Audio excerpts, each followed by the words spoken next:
तो हेलो दोस्तों, कैसे हो आप लोग। तो दोस्तों मैं आप सभी का स्वागत करता हूं आपके अपने प्रतिदिन कॉमर्स अकेडमी पे। दोस्तों ऑलरेडी अगर मैं बात करूं तो हमने 3 चैप्टर्स आपके ओसीएम के कवर कर लिए हैं। Now we are heading towards the fourth chapter, that is of business service.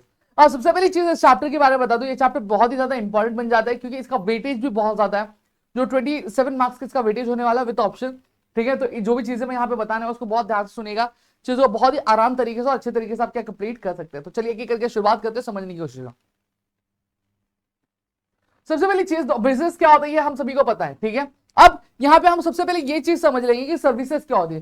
Services basically एक ऐसी चीज होती है, एक ऐसी तरह की एक्टिविटी होती है जो ना तो देखी जा सकती है, ना तो छुई जा सकती है, ना तो इसको स्टोर करके दी जाती है। मतलब ऐसी कोई भी चीज जो हमारी वांट सेटिस्फाई करती है, बट वो क्या ना छुई जा सकती है, ना देखी जा सकती है, ना स्टोर करके रखी जा सकती है, ऐसी चीज को हम लोग क्या बोलते हैं, सर्विसेज क्या कहते हैं। ठीक है, अब एक एक करके हम यहां पे क्या करेंगे उसके बारे में समझने की कोशिश करेंगे कि ये चीजें क्या है, कैसी है, किस तरीके। सबसे पहले एक चीज क्या आता है, फीचर्स ऑफ सर्विस कि क्या इंटेंजिबल। इंटेंजिबल मतलब क्या होता है, इंटेंजिबल मतलब सबसे पहली चीज समझना, ऐसी कोई भी चीज जिसे आप छू नहीं सकते हो, देख नहीं सकते हो, टच नहीं कर सकते, उसे हम क्या कहते हैं, उसे हम इंटेंजिबल क्या कहते हो। सही बात है, सर्विसेज भी क्या होती है, इंटेंजिबल होती है। अगर जैसे आप एक नाई की दुकान पे जाते हो, जब नाई की दुकान पे जाते हो, नाई आपको क्या कहता है, मसाज देता है। तो मसाज जो दे रहा है एक तरह की सर्विस है। क्या उसकी मसाज देने की सर्विस को आप छू सकते हो? नहीं, आप नहीं छू सकते, बस आप फील कर सकते हैं, हाँ भाई मसाज दे रहा है। सही बात है, क्या आप उसे देख सकते हो? नहीं, देख नहीं सकते कि मसाज किस तरीके का है, क्या है, वो बस फील किया जा सकता है। तो इसलिए इसको क्या बोलता है, इंटेंजिबल हो जाता। अब ये क्या बोला गया, ये इनसेपरेबिलिटी है।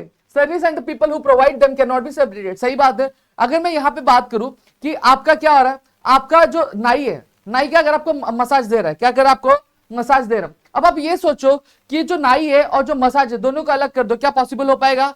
नहीं, पॉसिबल नहीं हो पाएगा। पॉसिबल हो पाएगा? नहीं पॉसिबल हो गया। तो आपको ये चीज समझनी है कि जो बंदा सर्विस दे रहा है और जो भी सर्विस वो प्रोवाइड कर रहा है, वो दोनों को ही सेपरेट हम कर सकते नहीं है। दूसरा तीसरा क्या आता है, इनकंसिस्टेंसी। क्या आता है, इनकंसिस्टेंसी। अब इनकंसिस्टेंसी मतलब क्या होता है, जैसे फॉर एग्जांपल आप कहा गए, आप एक रेस्टोरेंट में गए, ठीक है। अब रेस्टोरेंट में जब गए तो अब आपने पहले दिन जब खाना खाया आपको बहुत अच्छा लगा, बहुत अच्छी सर्विस मिली, लेकिन भाई जब दूसरे दिन गए तो रेस्टोरेंट में हो सकता है कि पहले जितना अच्छा खाना बनाता दूसरे दिन उतना अच्छा खाना नहीं बनाओ, ठीक है। तीसरे दिन जाओ तो दूसरे दिन का वजह बहुत अच्छा खाना बना था। यहां पे कहने का तात्पर्य क्या, कहने का तात्पर्य ये कि सर्विसेज हमेशा सेम नहीं होती है, ठीक है। सर्विसेज हमेशा क्या वैरी करती है हर एक पर्सन के लिए और टाइम टू टाइम। पेरिशेबिलिटी क्या बोला गया, बोला ये क्या, देखो गुड्स जो होते हैं, जैसे फॉर एग्जांपल मैंने दुकान से एक फर्नीचर खरीद के लेकर आया या फिर मैं बिस्किट का पैकेट लेकर आया, अगर मुझे उसे अभी खाने का मन नहीं है तो मैं उसे स्टोर करके रख सकता हूं। सही बात है, लेकिन सर्विसेज को क्या हम स्टोर करके रख सकते नहीं, सर्विसेज को हम स्टोर करके नहीं रख सकते। जब कभी भी हम सर्विस कोई भी परचेस करते हैं तो हमें उस पर्टिकुलर टाइम तक उसे क्या कर लेना है, उसे कंज्यूम कर लेना है। अगर उसे हम कंज्यूम नहीं करते तो वो क्या हो जाता है, वो एक्सपायर हो जाता है। समझा। नॉन ट्रांसफरेबिलिटी, देखो जैसे फॉर एग्जाम्पल मैं मार्केट गया, मैं मार्केट में जाके क्या लेकर आया, आपका ये कीबोर्ड लेकर आया। अब इस कीबोर्ड मुझे पसंद नहीं है, मेरे दद्दू भैया है, उन दद्दू भैया को मैं ये कीबोर्ड दे रहा हूं। सही बात है, तो ये क्या कर रहा हूं, ये गुड्स है तो इसको मैं क्या कर सकता हूं, इजिली ट्रांसफर कर सकता हूं। क्या कर सकता हूं, ट्रांसफर कर सकता हूं। वही मैं सलून में गया, सलून में जाके मैं हेड मसाज लेकर आया और हेड मसाज लेकर आने का दद्दू भाई बोल रहे मेरा सर दर्द करा, तो क्या मैं हेड मसाज ट्रांसफर कर सकता हूं? नहीं, ये ट्रांसफरेबल नहीं होता, तो सर्विस ट्रांसफरेबल नहीं होती है, ठीक है। फिर आता है कंज्यूमर पार्टिसिपेशन। अब customer must take part in getting a service, without the customer और service cannot be provided. For example आप यहाँ पे ध्यान दो, अब एक चीज मान लेते हैं, सेम चीज, अगर आपको सर्विस चाहिए तो एक कस्टमर को पार्टिसिपेट करना पड़ता है। जैसे फॉर एग्जांपल नाई का जो दुकान है, ठीक है, वहां पे जो बार्बर है वो रेडी है मसाज देने के लिए, लेकिन जो कस्टमर है वो बैठने के लिए रेडी नहीं है। जब तक कस्टमर बैठेगा नहीं, उसमें कॉपरेट नहीं करेगा, तो क्या तब तक वो सर्विस प्रोवाइड कर पाएगा? नहीं, प्रोवाइड नहीं कर पाएगा। तो यहाँ पे कंज्यूमर का पार्टिसिपेशन भी बहुत ज्यादा जरूरी बन जाता है। समझ में आ गया। अब यहाँ पे हमने क्या देख लिया, हमने ये फीचर्स देख लिया, आपके नेचर्स देख लिए जो आपके क्या थे, जरूरी थे, ठीक है। नेक्स्ट अब हम क्या देखेंगे, बिजनेस सर्विस देखेंगे। क्या देखेंगे, बिजनेस सर्विस होते क्या, ठीक है। देखो एक बिजनेस जो रहता है वो कभी भी अकेले रन किया नहीं जा सकता, एक बिजनेस कभी भी अकेले रन नहीं किया जा सकता। उसमें कई सारी चीजें होती है जो हमें आउटसोर्स करनी पड़ती है, या फिर कई सारी सर्विसेज हमें चाहिए रहते हैं जिससे हम अपने बिजनेस को बहुत अच्छी तरीके से क्या रन कर सके। समझ में आ गया। तो इसलिए अब यहाँ पे हम क्या पढ़ेंगे, अलग अलग टाइप के जो बिजनेस सर्विसेज है वो हम लोग क्या पढ़ने वाले हैं। इसमें अगर मैं बात करूं, ये one of the most important question में पूछा जाता है, 8 मार्क्स के क्वेश्चन में पूछा जाता है ये चीजें, ठीक है। तो जो भी चीजें मैं यहाँ पे बता रहा हूँ बहुत ध्यान सुनिएगा। अब देखो ये बिजनेस सर्विस है, इसमें हम ये सारे टॉपिक्स पढ़ने वाले हैं, जहां पे हम बैंकिंग के बारे में पढ़ेंगे, कम्युनिकेशन के बारे में पढ़ेंगे, हम ट्रांसपोर्ट के बारे में पढ़ेंगे, हम इंश्योरेंस के बारे में, वेयर हाउसिंग के बारे में पढ़ने वाले हैं। सबसे पहली चीज हम क्या पढ़ेंगे, बैंक के बारे में पढ़ेंगे। ये सबसे लेंथीएस्ट टॉपिक है इस चैप्टर में, ठीक है, इसमें कई सारी चीज है, तो हर एक चीज बहुत ध्यान सुनो। सबसे पहली चीज ये बैंकिंग, ये जो वर्ड बैंक है ये कौन से वर्ड से आया, फ्रेंच वर्ड बैंको से आया। इसका मतलब क्या होता है, बेंच। इसका मतलब क्या होता है, बेंच। ओल्डन टाइम्स में क्या होता था, मनी लेंडर जो क्या करते, पैसे देते थे आपको उधार पे, वो सभी एक बेंच पे बैठते थे या फिर टेबल पे बैठते थे, और जो कॉइन्स होती थी, कॉइन्स को जो अलग अलग कॉइन्स की, जो अलग अलग कंट्रीज की जो कॉइन्स होती थी उनको क्या रखा करते थे, जहां पे वो इस कॉइन्स को या तो उधारी में देते थे या फिर अगर कोई बंदा फॉरेन से आया है और अगर उसको अपनी करेंसी बदलवानी है तो करेंसी बदल के क्या देते थे, ठीक है। अब बैंक क्या, वो देख लेते हैं। बैंक बेसिकली कुछ नहीं है, बैंक एक फाइनेंशियल इंस्टीट्यूशन है जो क्या करता है, जो लोगों से पैसा लेता है, डिपॉजिट करता है और दूसरों को एज अ लोन क्या देता है। सही यही करता है ना, हम क्या करते हैं, हम बैंक में जाते हैं, हमारी सेविंग्स डिपॉजिट करते हैं, सही बात है। तो बैंक क्या कर रहा है, बैंक एक इंस्टीट्यूशन है, ठीक है, एक ऑर्गेनाइजेशन है जो क्या करता है, लोगों से पैसा लेता है, एक पर्सन से पैसा लेता है और जिसको भी उधारी चाहिए रहती है, जिसको भी लोन चाहिए रहता है, उसको लोन क्या वो प्रोवाइड करता है। तो ऐसी कोई भी इंस्टीट्यूशन जो क्या करती है, एक पर्सन से पैसे डिपॉजिट करवाती है और दूसरे पर्सन को नीड होने पे क्या करती है, लोन प्रोवाइड करती है, तो उस तरीके ऑर्गेनाइजेशन को हम लोग क्या कहते हैं, बैंक क्या कहते हैं। अब यहाँ पे बहुत अलग अलग टाइप्स के बैंक है, जैसे अगर बात करूं, सेंट्रल बैंक है, कमर्शियल बैंक है, ठीक है, कोऑपरेटिव बैंक है, डेवलपमेंट बैंक है, एक्सचेंज बैंक है, regional, rural, saving, investment bank, specialised bank, ये सभी बहुत ज्यादा इंपॉर्टेंट बैंक है। अब एक एक करके इन बैंक को हम समझेंगे। देखो सेंट्रल बैंक क्या है, सेंट्रल बैंक किसी भी कंट्री का जो सेंट्रल बैंक होता है वो सबसे बोलते हैं ना कि मेन बैंक होता है या फिर टॉप बैंक होता है। समझ में आ गया, ये क्या था आपका टॉप बैंक क्या होता है। 2 मिनट मैं इसको थोड़ा सा क्लियर कर लूं।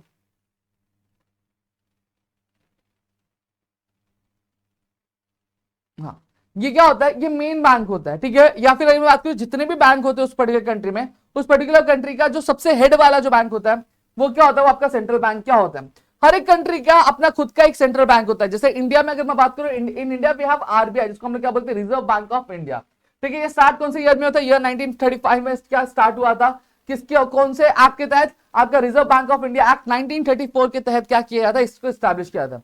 फंक्शंस के आरबीआई के, सबसे पहली चीज क्या करना है, करेंसी को बनाना और साथ ही साथ करेंसी को कंट्रोल करना, ठीक है, करेंसी नोट्स इशू करना। वो क्या करता है, वो गवर्नमेंट का बैंक है, जैसे हमारे लिए बहुत सारे बैंक होते हैं ना, वैसे गवर्नमेंट का बैंक कौन सा होता है, आरबीआई क्या होता है, गवर्नमेंट का बैंक होता है। साथ ही साथ जितने भी कमर्शियल बैंक्स होते हैं, जितने भी प्राइवेट बैंक्स हो गया फिर पब्लिक बैंक्स होते हैं, उनका बैंक कौन सा होता है, उनका बैंक भी आरबीआई होता है। अगर उनको कुछ लोन चाहिए रहेगा या फिर उनको कुछ पैसे चाहिए रहेंगे तो वो आरबीआई से क्या लेते हैं। समझ में आ गया। Next we are having commercial bank. Commercial bank क्या होता है, कमर्शियल बैंक बेसिकली एक तरीके का प्राइवेट बैंक होता है। क्या होता है, प्राइवेट बैंक क्या होता है, ठीक है, जिसका मेन प्राइवेट बैंक नहीं होता है। कमर्शियल बैंक बेसिकली एक ऐसा बैंक होता है जो नॉर्मल पीपल के लिए होता है, जैसे हम जैसे लोगों के लिए। समझ में आ गया, जिसका मेन मोटिव क्या होता है, प्रॉफिट इनकम। अब यहाँ पे ये 2 तरह के फंक्शन क्या करता है, परफॉर्म करता है। पहला था प्राइमरी फंक्शन और दूसरा आता है सेकेंडरी फंक्शन। इसके बारे में डिटेल में हम आगे पढ़ने वाले हैं, ठीक है। प्राइमरी फंक्शन मतलब क्या होता है, जो बेसिक फंक्शन उसके होते हैं उसको हम लोग प्राइमरी फंक्शन, बेसिक फंक्शन के अलावा जो फंक्शन वो परफॉर्म करता है उसको हम लोग सेकेंडरी फंक्शंस क्या कहते हैं। अब इंडिया में अगर मैं बात करूं तो कमर्शियल बैंक जो है वो 3 टाइप में डिवाइडेड है। Public sector bank, public sector bank क्या होता है, एक ऐसा बैंक होता है जिसमें मोस्ट ऑफ द शेयर जो होता है वो किसका होता है, गवर्नमेंट का होता है, तो उसको हम लोग क्या बोलते हैं, पब्लिक बैंक, जैसे bank of India, state bank of India. फिर होता है private bank. Private sector bank क्या होता है, एक ऐसा बैंक जो प्राइवेट इंडिविजुअल क्या करता है, ओन करता है। जैसे कोई बैंक अगर मैं ओन कर रहा हूं, ठीक है, तो क्या होती है वो आपकी प्राइवेट बैंक होती है। समझ में आ गया, जैसे एक्सिस बैंक हो गया, एचडीएफसी हो गया, आईसीआईसीआई बैंक हो गया, ठीक है। फॉरेन बैंक क्या होता है, एक ऐसी बैंक जो आपकी स्टार्ट कहां पे हुई थी, किसी फॉरेन कंट्री में, किसी और कंट्री में, लेकिन वो क्या कर रही है, किसी अगले कंट्री में या फिर नेक्स्ट कंट्री में क्या कर रही है, उसके जो ब्रांचेस अलग अलग कंट्रीज में उसके छोटे छोटे ब्रांचेस हैं, तो उसको हम लोग क्या कहते हैं, फॉरेन बैंक्स बोलते हैं। समझ में आ गया, जैसे सिटी बैंक, सिटी बैंक है फॉरेन की, लेकिन उसका एक जो ब्रांच है हमारे इंडिया में भी फॉर एग्जाम्पल, ठीक है, तो वो क्या कहलाएगी, वो फॉरेन बैंक क्या कहलाएगी। समझ में आ गया। Now next we are having cooperative bank. Cooperative bank क्या है, कोऑपरेटिव बैंक एक ऐसे इस तरह का बैंक होता है जो रजिस्टर्ड कौन से एक्ट के तहत होता है, इंडियन कोऑपरेटिव सोसाइटी एक्ट के तहत क्या होते हैं। अब ये किसके द्वारा कंट्रोल किया जाता है, control by the banking regulation act के तहत क्या कंट्रोल किया जाता है। यहां पे समझना, ऐसी कोई भी बैंक जो आपकी कोऑपरेटिव सोसाइटी एक्ट के तहत क्या रजिस्टर्ड हुई है और वो कंट्रोल की जाती है आपके बैंकिंग रेगुलेशन एक्ट के तहत, तो उस तरह के बैंक को हम लोग क्या बोलते हैं, कोऑपरेटिव बैंक क्या बोलते हैं, ठीक है। ये मोस्टली मिलते हैं कहां पे, हमें रूरल और जो सेमी अर्बन एरियाज होते हैं वहां पे हमें देखने मिलते हैं। इसका मेन एम क्या होता है, इसका मेन एम ये होता है कि वो जो गरीब लोग होते हैं, जो गरीब लोग होते हैं, जो फार्मर्स होते हैं, जो छोटे छोटे बिजनेस होते हैं, उनको क्या कहता है, ये लोन क्या प्रोवाइड करता है। अब यहाँ पे जिस तरीके से हमने देखा था कि कमर्शियल बैंक 3 टाइप में कैटेगराइज था, उसी तरीके से आपकी जो कोऑपरेटिव बैंक भी है वो 3 लेवल पे काम करती है। कितने? 3 लेवल। पहला आता है प्राइमरी क्रेडिट सोसाइटी, जो कहां पे काम करती है, वो विलेज लेवल पे काम करती है। ये क्या करती है, जो उसके मेंबर्स होते हैं, कोऑपरेटिव सोसाइटी के जो भी मेंबर्स होते हैं उस बैंक के, उनसे पैसे कलेक्ट करती है और क्या जमा करके रखती है।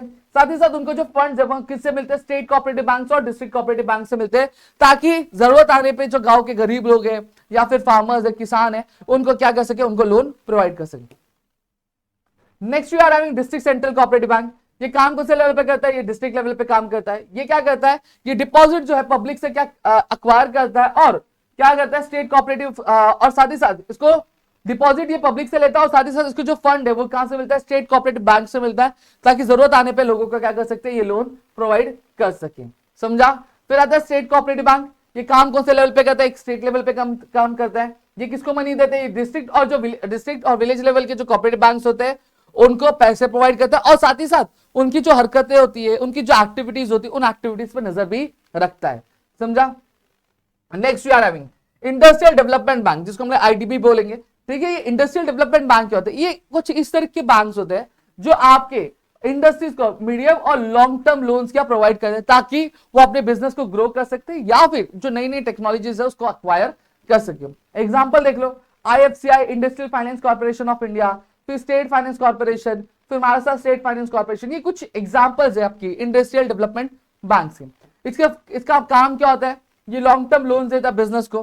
ठीक है। ये क्या करता है, बाय करता है या फिर जो शेयर्स होते हैं पब्लिक लिमिटेड कंपनी के, जो लिस्टेड कंपनी, जो स्टॉक एक्सचेंज में लिस्टेड कंपनीज होती है, उनको क्या, उनके शेयर्स परचेज करता है या फिर उनको सेल करने में मदद करता है। साथ ही साथ उनके डिबेंचर्स और जो बॉन्ड्स है उनको भी ये क्या करता है, परचेज करता है। अगर आप एक एसपी के स्टूडेंट्स हो गए तो then you might be knowing about this. ठीक है। Next we are having exchange bank. Exchange bank क्या होती है, एक्सचेंज बैंक और जो कमर्शियल और बड़े कमर्शियल बैंक जो होती है, ये क्या करती है, ये आपके फॉरेन ट्रेड में हेल्प करती है। क्या करती है, फॉरेन ट्रेड, जो इंपोर्ट और एक्सपोर्ट वाला जो बिजनेस होता है उसमें क्या हेल्प करती है। एग्जांपल ले लो, Barclays bank, bank of Tokyo के कुछ एग्जांपल है। फंक्शन क्या है, ये बेसिकली फाइनेंस करती है, यानी अगर आप इंपोर्ट और एक्सपोर्ट करते हैं तो यहाँ पे ये आपको लोन प्रोवाइड करती है। ठीक है। ये आपको लेटर ऑफ क्रेडिट क्या करती है, प्रोवाइड करती है, ताकि आप इंटरनेशनल ट्रांजेक्शन कर सके। ठीक है। ये जो फॉरेन बिल्स ऑफ एक्सचेंज होते हैं, मतलब जो बिल्स ऑफ एक्सचेंज हमने अकाउंट्स में पढ़ा होगा, ठीक है, ये क्या करती है, उसको डिस्काउंट करती है। जैसे फॉर एग्जांपल आपको कोई बिल्स ऑफ एक्सचेंज मिला है 3 महीने का, ठीक है, लेकिन आपको पैसा अभी चाहिए रहेगा, तो ये क्या करती है, ये आपके बिल को क्या डिस्काउंट करती है, मतलब कुछ अमाउंट कट करिए और कट करके आपको वो पैसे टाइम से पहले दे देगी। साथ ही साथ ये क्या करती है, आपके बिहाफ पे जो डिविडेंड होता है, इंटरेस्ट होता है, जो प्रॉफिट होता है, वो क्या कलेक्ट और क्या भेजती है। ठीक है। नेक्स्ट हमारा जो 6th टाइप का बैंक है, जिसको हम लोग बोलते हैं रीजनल रूरल बैंक। ठीक है। रीजनल रूरल बैंक स्टार्ट कब हुआ था, ईयर 1975 में स्टार्ट हुआ था। ये क्या करती है, ये आपके जो लार्ज जो बैंक्स होती है, तने फोन उठाना, ठीक है, ये क्या करती है, आपके सपोर्ट करती है, इसको लार्ज पब्लिक सेक्टर बैंक्स को क्या सपोर्ट करती है। अब इस रीजनल रूरल बैंक में अगर मैं बात करूं कॉन्ट्रीब्यूशन का, सेंट्रल गवर्नमेंट का 50% होता है, ठीक है, स्टेट गवर्नमेंट का 15%, और वही जो स्पॉन्सर्ड बैंक्स होती है, जो स्पॉन्सर करने की अब चाहती है, तो वो 35% क्या रहता है। समझ में आ गया। अब फंक्शंस अगर मैं बात करूं, जो रीजनल रूरल बैंक है ये कलेक्ट कहां से करती है पैसे, मेनली रूरल और जो सेमी अर्बन लोग होते हैं उनसे कलेक्ट करती है, और साथ ही साथ लोन्स देती है, किसको, स्मॉल फार्मर्स को, एग्रीकल्चर वर्कर्स को, और विलेज आर्टिसंस। विलेज आर्टिसन मतलब क्या होते हैं, जो मटके वगैरह सारे लोग बनाते हैं ना, उनको हम लोग क्या बोलते हैं, विलेज आर्टिसंस क्या बोलते हैं। इतनी चीजें क्लियर हो गई क्या सबको, ये पता नहीं यार क्यों ऐसा हो रहा है, 2 मिनट यार, आयु दूसरे स्टूडियो में है ना इसलिए। ठीक है, इतना क्लियर हो गया। Next we are having saving bank. क्या हुआ भाई, टिफिन, मतलब टिफिन आया, भूख लगी। ठीक है, सेविंग बैंक। अभी जो मेन एम है सेविंग बैंक का वो क्या है, वो ये है कि वो जो नॉर्मल पब्लिक्स होती है, ठीक है, जो जनरल पब्लिक होती है, उन जनरल पब्लिक के बीच में सेविंग क्या करना चाहती है, सेविंग का जो वो क्या करना चाहती है, वो इंक्रीज करना चाहती है, एनकरेज करना चाहती है। समझ में आया। एग्जांपल पोस्टल सेविंग बैंक हो गया, कमर्शियल बैंक हो गया, कोऑपरेटिव बैंक। ये कुछ इस तरह की बैंक्स होती है जो क्या करती है, जो लोगों को मोटिवेट करती है कि वो ज्यादा से ज्यादा क्या करें, सेविंग करें। समझा। फिर नेक्स्ट आता है इन्वेस्टमेंट बैंक। इन्वेस्टमेंट बैंक क्या कहती है, ये आपके जो ऑर्गेनाइजेशंस होती है, जो फर्म्स होती है, उनको फाइनेंशियल एडवाइस प्रोवाइड करती है, और कंपनीज और गवर्नमेंट ऑर्गेनाइजेशन को। समझा। ठीक है, ये मेनली कहां पे डील करती है? जो बड़े बड़े बिजनेस होते हैं उनमें क्या डील करती है? जनरल पब्लिक, मतलब हम जैसे लोगों की। अगर हमारा बिजनेस बहुत बड़ा रहेगा, हम अपन अंबानी अंबानी जैसे रहेंगे, तो अपने को ये हेल्प करेंगे, वरना हेल्प करेंगे, वरना अपने काम की नहीं है। समझ में आ गया? ये कहां पे हेल्प करती है? इसका फंक्शन क्या होता है? ये मर्जर में, जैसे दो अलग अलग कंपनी है दो जो एक साथ मिलकर के काम करना चाहती है, तो वहां पे हेल्प करेगी। एक्विजिशन में अगर आप कोई कंपनी को खरीदना चाहते हो तो उस कंपनी को खरीदने में हेल्प करेगी। साथ ही साथ ये हमेशा टाइम टू टाइम आपको एडवाइस देगी कि आपको कहां पे इन्वेस्ट करना चाहिए, कहां पे इन्वेस्ट नहीं करना चाहिए। और ऐसे नहीं आज यहाँ पे गलत है, यहाँ पे फिर ज्यादा होगा, नहीं ऐसे नहीं। ये क्या करती है? रिसर्च के थ्रू क्या करती है? उसको करती है। समझा? फिर नाइन्थ क्या आता है आपका? Specialise bank. स्पेशलाइज बैंक क्या होती है? स्पेशलाइज बैंक ये कुछ इस तरह की बैंक होती है जो एक स्पेशल पर्पस के लिए ही काम करती है। क्या सारे सारे पार्ट के लिए नहीं करती, सिर्फ कुछ स्पेशलाइज पर्पस होते हैं उसके लिए ही क्या काम करती है।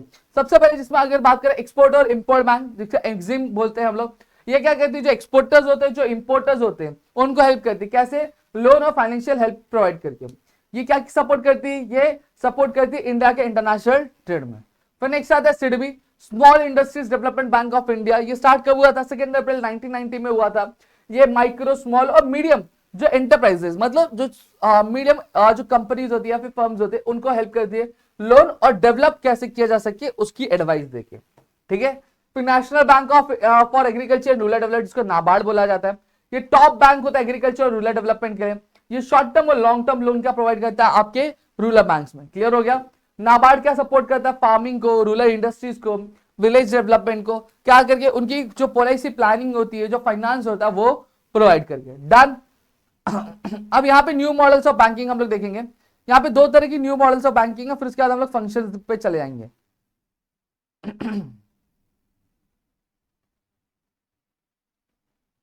दो मिनट।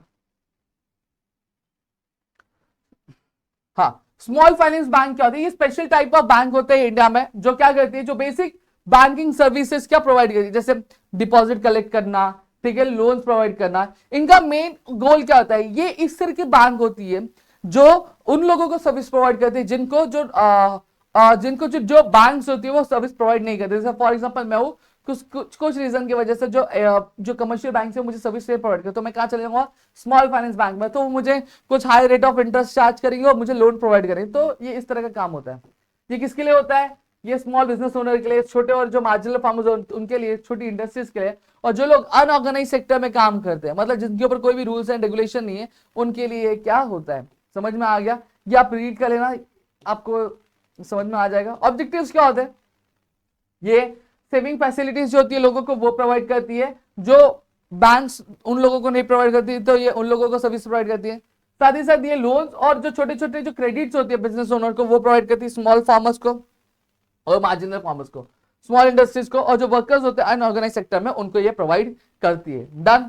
अब एग्जांपल देख लो, जैसे जना small finance bank, AU small finance bank, Equitas small finance bank, ये तो कुछ छोटे छोटे फाइनेंस बैंक्स के एग्जांपल हैं। फिर पेमेंट बैंक। पेमेंट बैंक एक नए टाइप का बैंक है जो कि स्टार्ट किया गया था आपके आरबीआई यानी रिजर्व बैंक ऑफ इंडिया के द्वारा। इसका मेन क्या एम क्या होता है? इसका मेन एम ये होता है कि वो बैंकिंग सर्विसेज क्या छोटे छोटे बिजनेस को क्या देना चाहता है, और जो लो इनकम पीपल है उनको क्या प्रोवाइड करना चाहता है। और जो पेमेंट बैंक है वो कई सारी एक्टिविटीज क्या परफॉर्म करता है, जैसे वो पैसे भेजता और लेता है, ठीक है, मोबाइल बैंकिंग करता है, एटीएम कार्ड प्रोवाइड करता है, नेट बैंकिंग जैसे सर्विसेज क्या ये प्रोवाइड करता है। हालांकि अगर मैं बात करूं, ये लोन्स और क्रेडिट कार्ड इश्यू नहीं करता, ये ना तो लोन प्रोवाइड करेगा, नहीं आपको क्रेडिट कार्ड क्या इश्यू करता है। साथ ही साथ ये जो डिपॉजिट है कितने लाख तक? 1 लाख पर पर्सन तक का क्या प्रोवाइड करता है। क्लियर? एग्जाम्पल में देख लो, इंडिया पोस्ट पेमेंट बैंक हो गया, एयरटेल पेमेंट बैंक हो गया, पेटीएम पेमेंट बैंक हो गया, ये आपके पेमेंट बैंक क्या होते हैं। Now we are going to study about the functions of the commercial bank. अब तक हमने कमर्शियल बैंक के बारे में ही देखा, ठीक है, हमने जहां पे अलग अलग बैंकिंग की चीजें देखी। नाउ अब हम देखेंगे वाले कि आपके बैंक्स करते हैं क्या है, ठीक है, बैंक से फंक्शंस क्या होते हैं। अगेन यहाँ पे हम 2 तरह के पढ़ने वाले, एक प्राइमरी फंक्शंस और सेकेंडरी फंक्शन। प्राइमरी फंक्शंस क्या होता है? प्राइमरी फंक्शंस बेसिकली इस तरह के फंक्शंस है जो बेसिक फंक्शन होता है, जो हर एक बैंक क्या करता है, परफॉर्म करता है। सेकेंडरी फंक्शंस क्या होता है? जो एक्स्ट्रा फैसिलिटी जो बैंक का प्रोवाइड करता है उसको हम लोग। सबसे पहली चीज प्राइमरी फंक्शन। प्राइमरी फंक्शंस क्या होते हैं? जो पहले जो बेसिक फंक्शन होते हैं कमर्शियल बैंक के, उसको हम लोग क्या बोलते हैं? कोर बैंकिंग फंक्शन या फिर प्राइमरी फंक्शंस क्या बोलते हैं। अब इसकी जो मेन एक्टिविटी होती है क्या होती है, डिपॉजिट एक्सेप्ट करना। क्या एक्सेप्ट करना, डिपॉजिट एक्सेप्ट करना, ठीक है। कमर्शियल बैंक क्या करते हैं, कमर्शियल बैंक जो नॉर्मल पब्लिक होती है, जो जनरल पब्लिक होती है, उनसे क्या करते हैं, पैसे क्या करते हैं, डिपॉजिट करवाते हैं, ऑर्गेनाइजेशन से पैसे का डिपॉजिट करवाते हैं। बेसिकली यहाँ पे दो तरह के डिपॉजिट होते हैं, एक टाइम डिपॉजिट और एक डिमांड डिपॉजिट। टाइम डिपॉजिट क्या होता है, टाइम डिपॉजिट एक इस तरह का डिपॉजिट होता है जहां पे जो पैसा है वो एक पर्टिकुलर फिक्स टाइम के लिए रखा जाता है या फिर एक पर्टिकुलर पीरियड ऑफ टाइम के लिए रखा जाता है, उसको हम लोग क्या बोलेंगे, टाइम डिपॉजिट क्या बोलेंगे, ठीक है। अब पैसा उस बैंक में से या फिर उस अकाउंट में से तभी निकाला जाएगा जब उसका पीरियड कंप्लीट हो जाएगा। पीरियड कंप्लीट होने से पहले आप निकाल नहीं सकते। सबसे पहली चीज क्या आता है, फिक्स डिपॉजिट। अब इस अकाउंट में अगर मैं बात करूं, एक फिक्स अमाउंट क्या रखा जाता है एक पर्टिकुलर पीरियड ऑफ टाइम तक, और उसका फिक्स रेट ऑफ इंटरेस्ट भी होता है। जो इंटरेस्ट रेट होता है वो हायर होता है सेविंग अकाउंट के कंपैरिजन में, ठीक है, और वो टाइम टू टाइम चेंज भी होता है। नॉर्मली अगर मैं बात करूं, जो पैसे वो मैच्योरिटी डेट मतलब जो पीरियड होता है कंप्लीट होने से पहले आप निकाल नहीं सकते। अगर आप निकालते हैं आपको पैसे तो मिल जाएंगे, लेकिन जो ब्याज है वो कंपैरेटिवली बहुत कम मिलेगा। जो बैंक है वो क्या करता है, आपका एफडीआर देता है। एफडीआर मतलब क्या होता है, फिक्स डिपॉजिट रिसिप्ट देता है एज अ प्रूफ कि आपने भैया बैंक में क्या किया, फिक्स डिपॉजिट करके रखा है। जो डिपॉजिटर है वो क्या करता है, डिपॉजिटर साथ ही साथ क्या करता है, also take a loan against this FDR. Depositor एक काम और कर सकता है कि इस एफडीआर के बदले क्या रख सकता है, लोन भी ले सकता है। डन। फिर आपका आता है आरडी। आरडी मतलब क्या होता है, रिकरिंग डिपॉजिट। ये मेनली कौन करता है, जो सैलरी पीपल्स होते हैं या फिर जो बिजनेसमैन होते हैं वो होते हैं जो रेगुलर इनकम क्या अर्न करते हैं। एक फिक्स अमाउंट जो रहता है वो हर महीने वो क्या करते हैं, डिपॉजिट करते हैं। जो टोटल अमाउंट इंटरेस्ट के साथ वो मेच्योरिटी डेट के बाद क्या किया जाता है, उनको दिया जाता है। जो इंटरेस्ट रेट होता है वो सिमिलर होता है फिक्स डिपॉजिट के। अब यहाँ पे देखो फिक्स डिपॉजिट में हम क्या करते हैं, एक इकट्ठा अमाउंट एक ही बार में दे देते हैं और वो एक पर्टिकुलर पीरियड ऑफ टाइम के बाद मिलता है। आरडी में हम क्या करते हैं, वही जो अमाउंट होता है वो आपके महीने महीने क्या होता है, डिवाइड हो जाता है। 2-2 हजार रुपए आप महीने भर रहे हो तो इसको हम आरडी डिपॉजिट बोलते हैं, ठीक है। जो आपका एक particular period of time complete हो जाएगा तो उसके बाद आपको हाथ में मिलता है। फिर आता है डिमांड डिपॉजिट। डिमांड डिपॉजिट क्या होता है, डिमांड डिपॉजिट बेसिकली एक इस तरह का डिपॉजिट होता है जब कभी भी आपको पैसे की जरूरत पड़े तो आप आराम से अपनी मर्जी के हिसाब से पैसे निकाल सके, तो उसको हम लोग डिमांड डिपॉजिट क्या बोलते हैं। अब ये भी दो टाइप के होते हैं। देखो पहला आता है सेविंग अकाउंट। ये कौन यूज करता है, एक ऐसे लोगों द्वारा यूज किया जिनकी रेगुलर इनकम होती है, ठीक है। इनका मेन एम क्या होता है, इनका मेन एम ये होता है कि वो सेविंग हैबिट्स को इंकरेज करें, ठीक है। जो विड्रॉल्स होते हैं वो लिमिटेड होते हैं कि हर महीने आप 3 विड्रॉल कर सकते हो, 4 विड्रॉल कर सकते हो, उससे ज्यादा विड्रॉल नहीं कर सकते।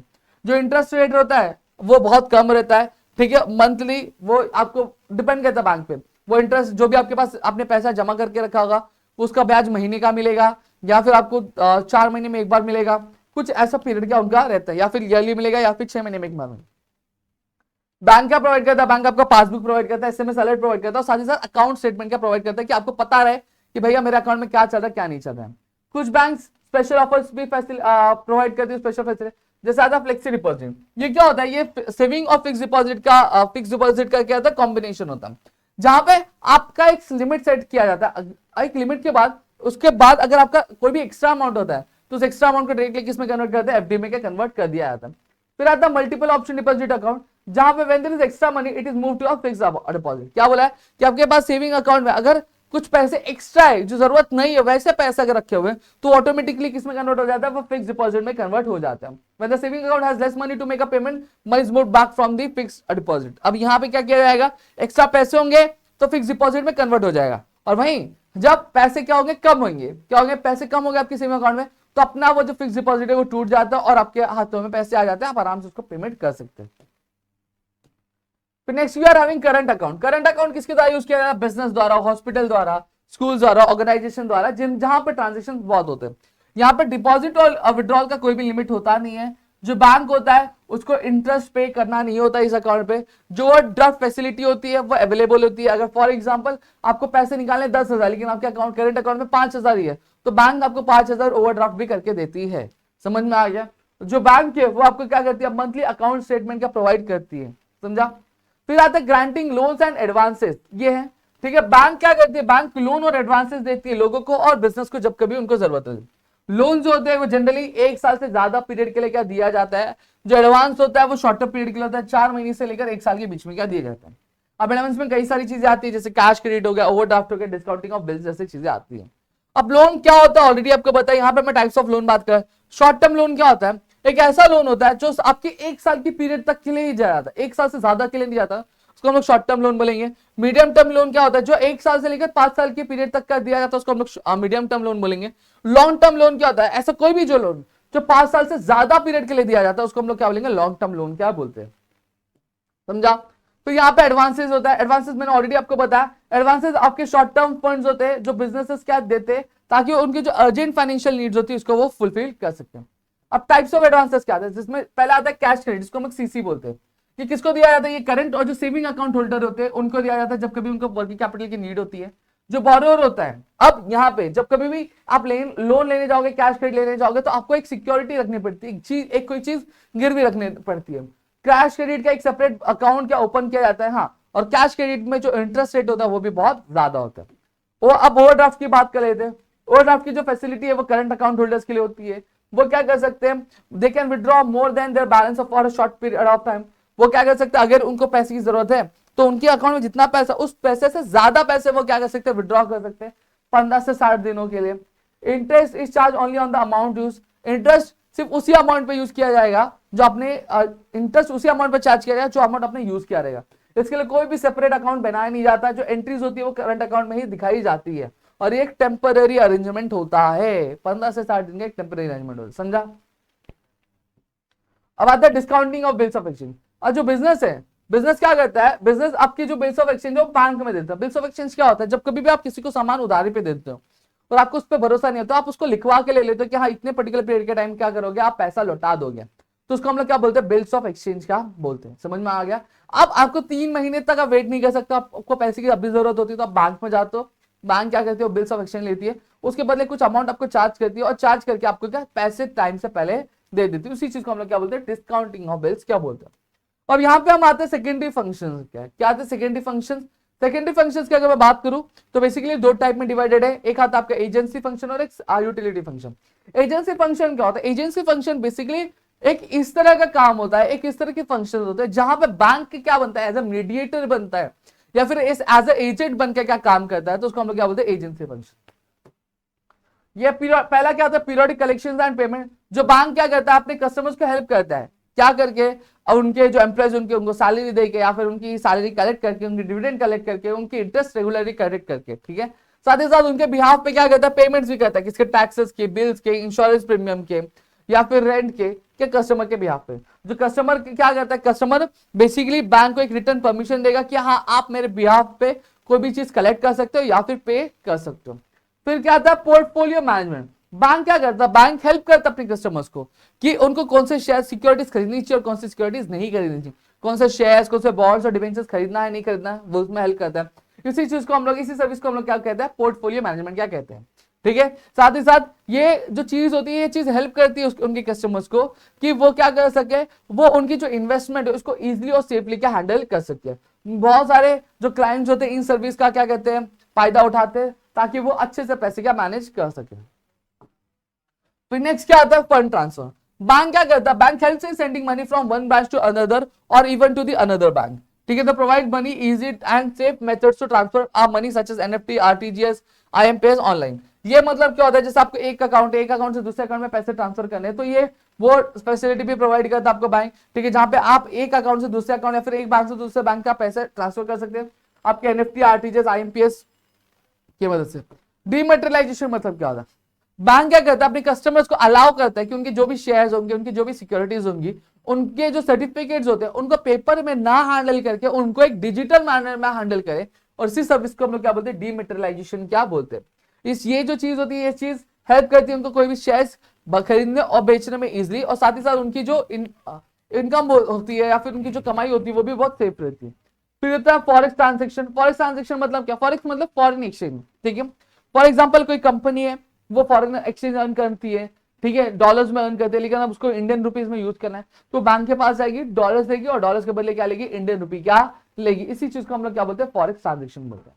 अब नेक्स्ट यहाँ पे आते हैं यूटिलिटी फंक्शन। यूटिलिटी फंक्शंस क्या होते हैं, यूटिलिटी फंक्शंस की बेसिकली अगर मैं बात करूं, ये उस तरह के फंक्शंस होते हैं जहां पे जो सर्विस होती है वो एक्चुअल में बहुत ही ज्यादा यूजफुल और बेनिफिशियल होती है कस्टमर्स के लिए। समझ में आ गया।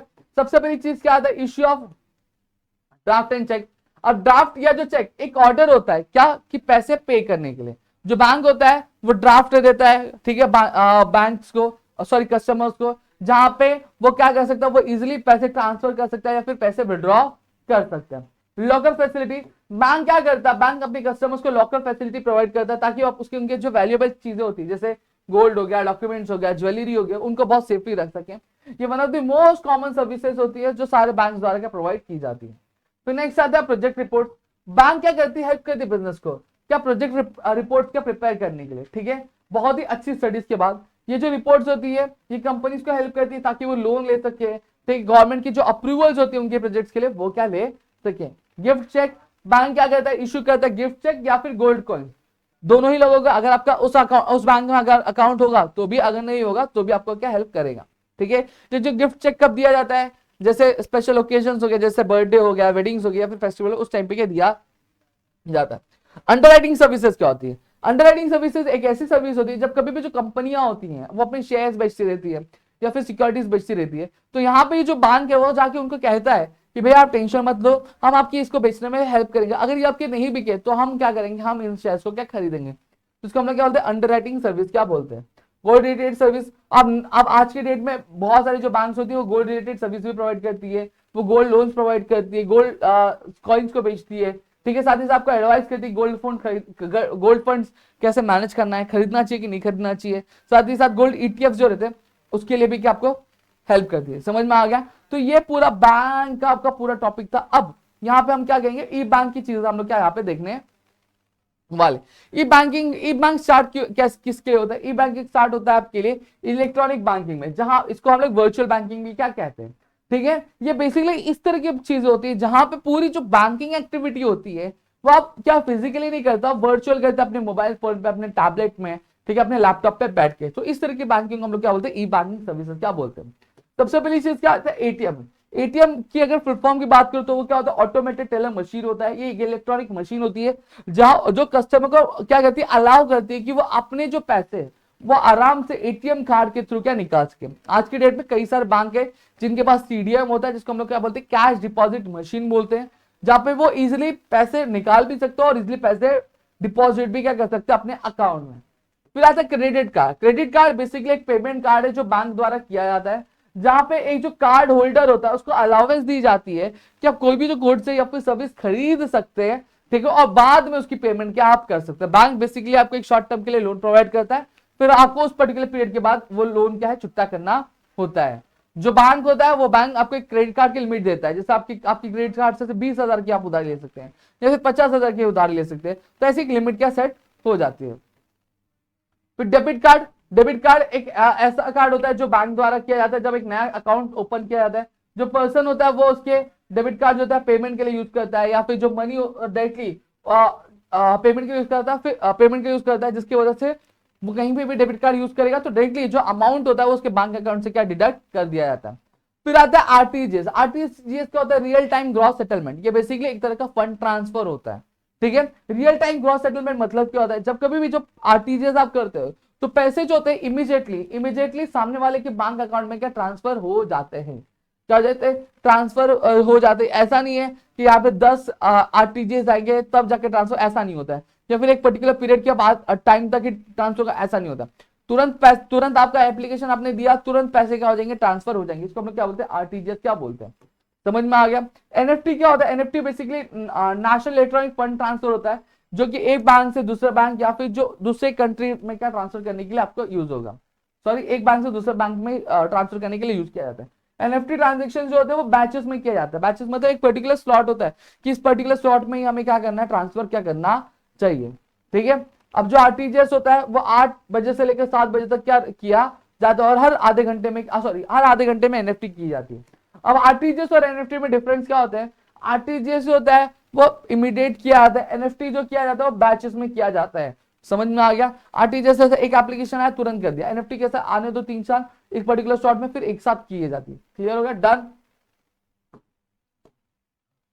अब यहां पे हम आते हैं नेट बैंकिंग और मोबाइल बैंकिंग। नेट बैंकिंग क्या करता है, नेट बैंकिंग कस्टमर को अलाउ करता है कंप्यूटर, लैपटॉप और स्मार्टफोन से वो क्या कर सकते हैं, बैंकिंग की पूरी जो एक्टिविटी है वो आप परफॉर्म कर सकते हैं।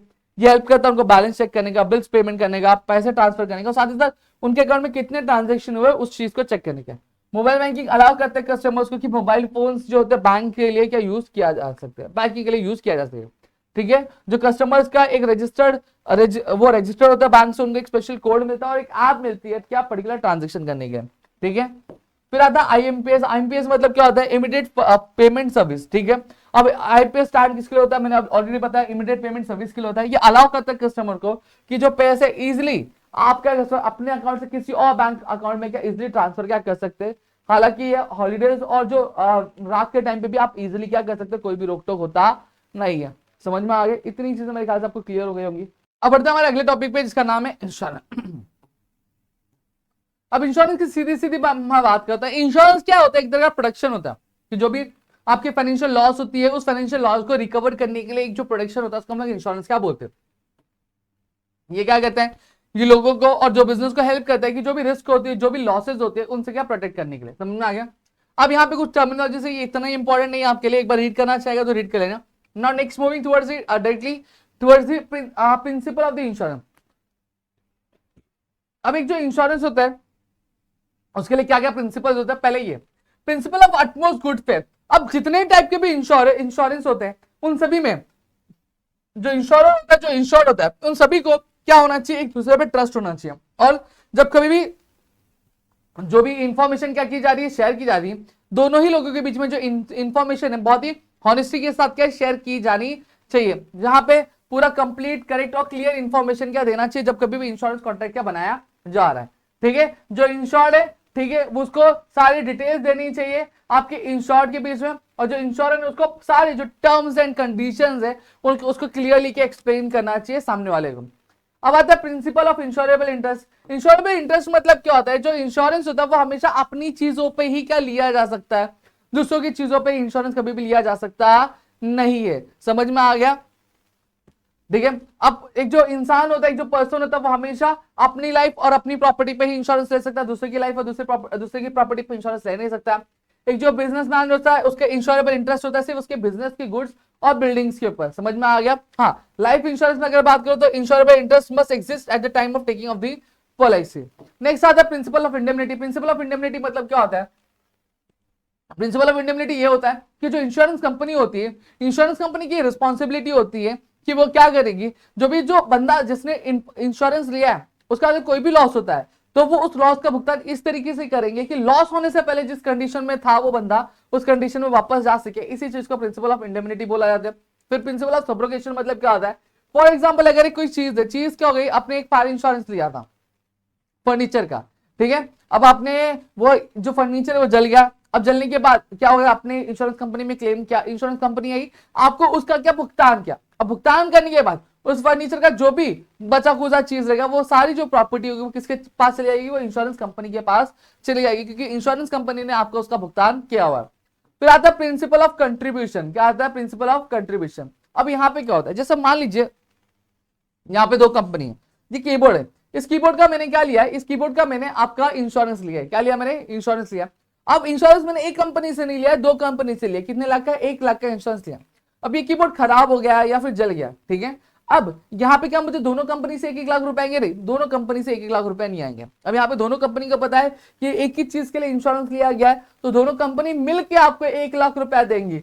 50% या फिर जो भी उन दोनों के बीच में रेशियो डिसाइड होगा उसके हिसाब से आपको क्या देंगी, आपको ये प्रोवाइड करेंगी, क्या आपको क्लेम क्या प्रोवाइड करेंगे। इसी चीज को क्या बोला जाता है, प्रिंसिपल ऑफ कंट्रीब्यूशन बोला जाता है। फिर आता है principle of mitigation of loss. इसका मतलब क्या होता है, जैसे आपने कोई भी चीज का इंश्योरेंस लिया, अब आपको ये नहीं कि इंश्योरेंस ले लिया बस भाई मजा आ गया, नहीं, आपको ये चीज नहीं करनी। आपको हमेशा ये ध्यान रखना है कि आपको हमेशा जो भी प्रिकॉशंस चाहिए, जो भी प्रिवेंशन चाहिए, उन सभी प्रिकॉशनरी मेजर या फिर प्रिवेंशनरी मेजर्स को आपको क्या करना है, ध्यान में रखना है।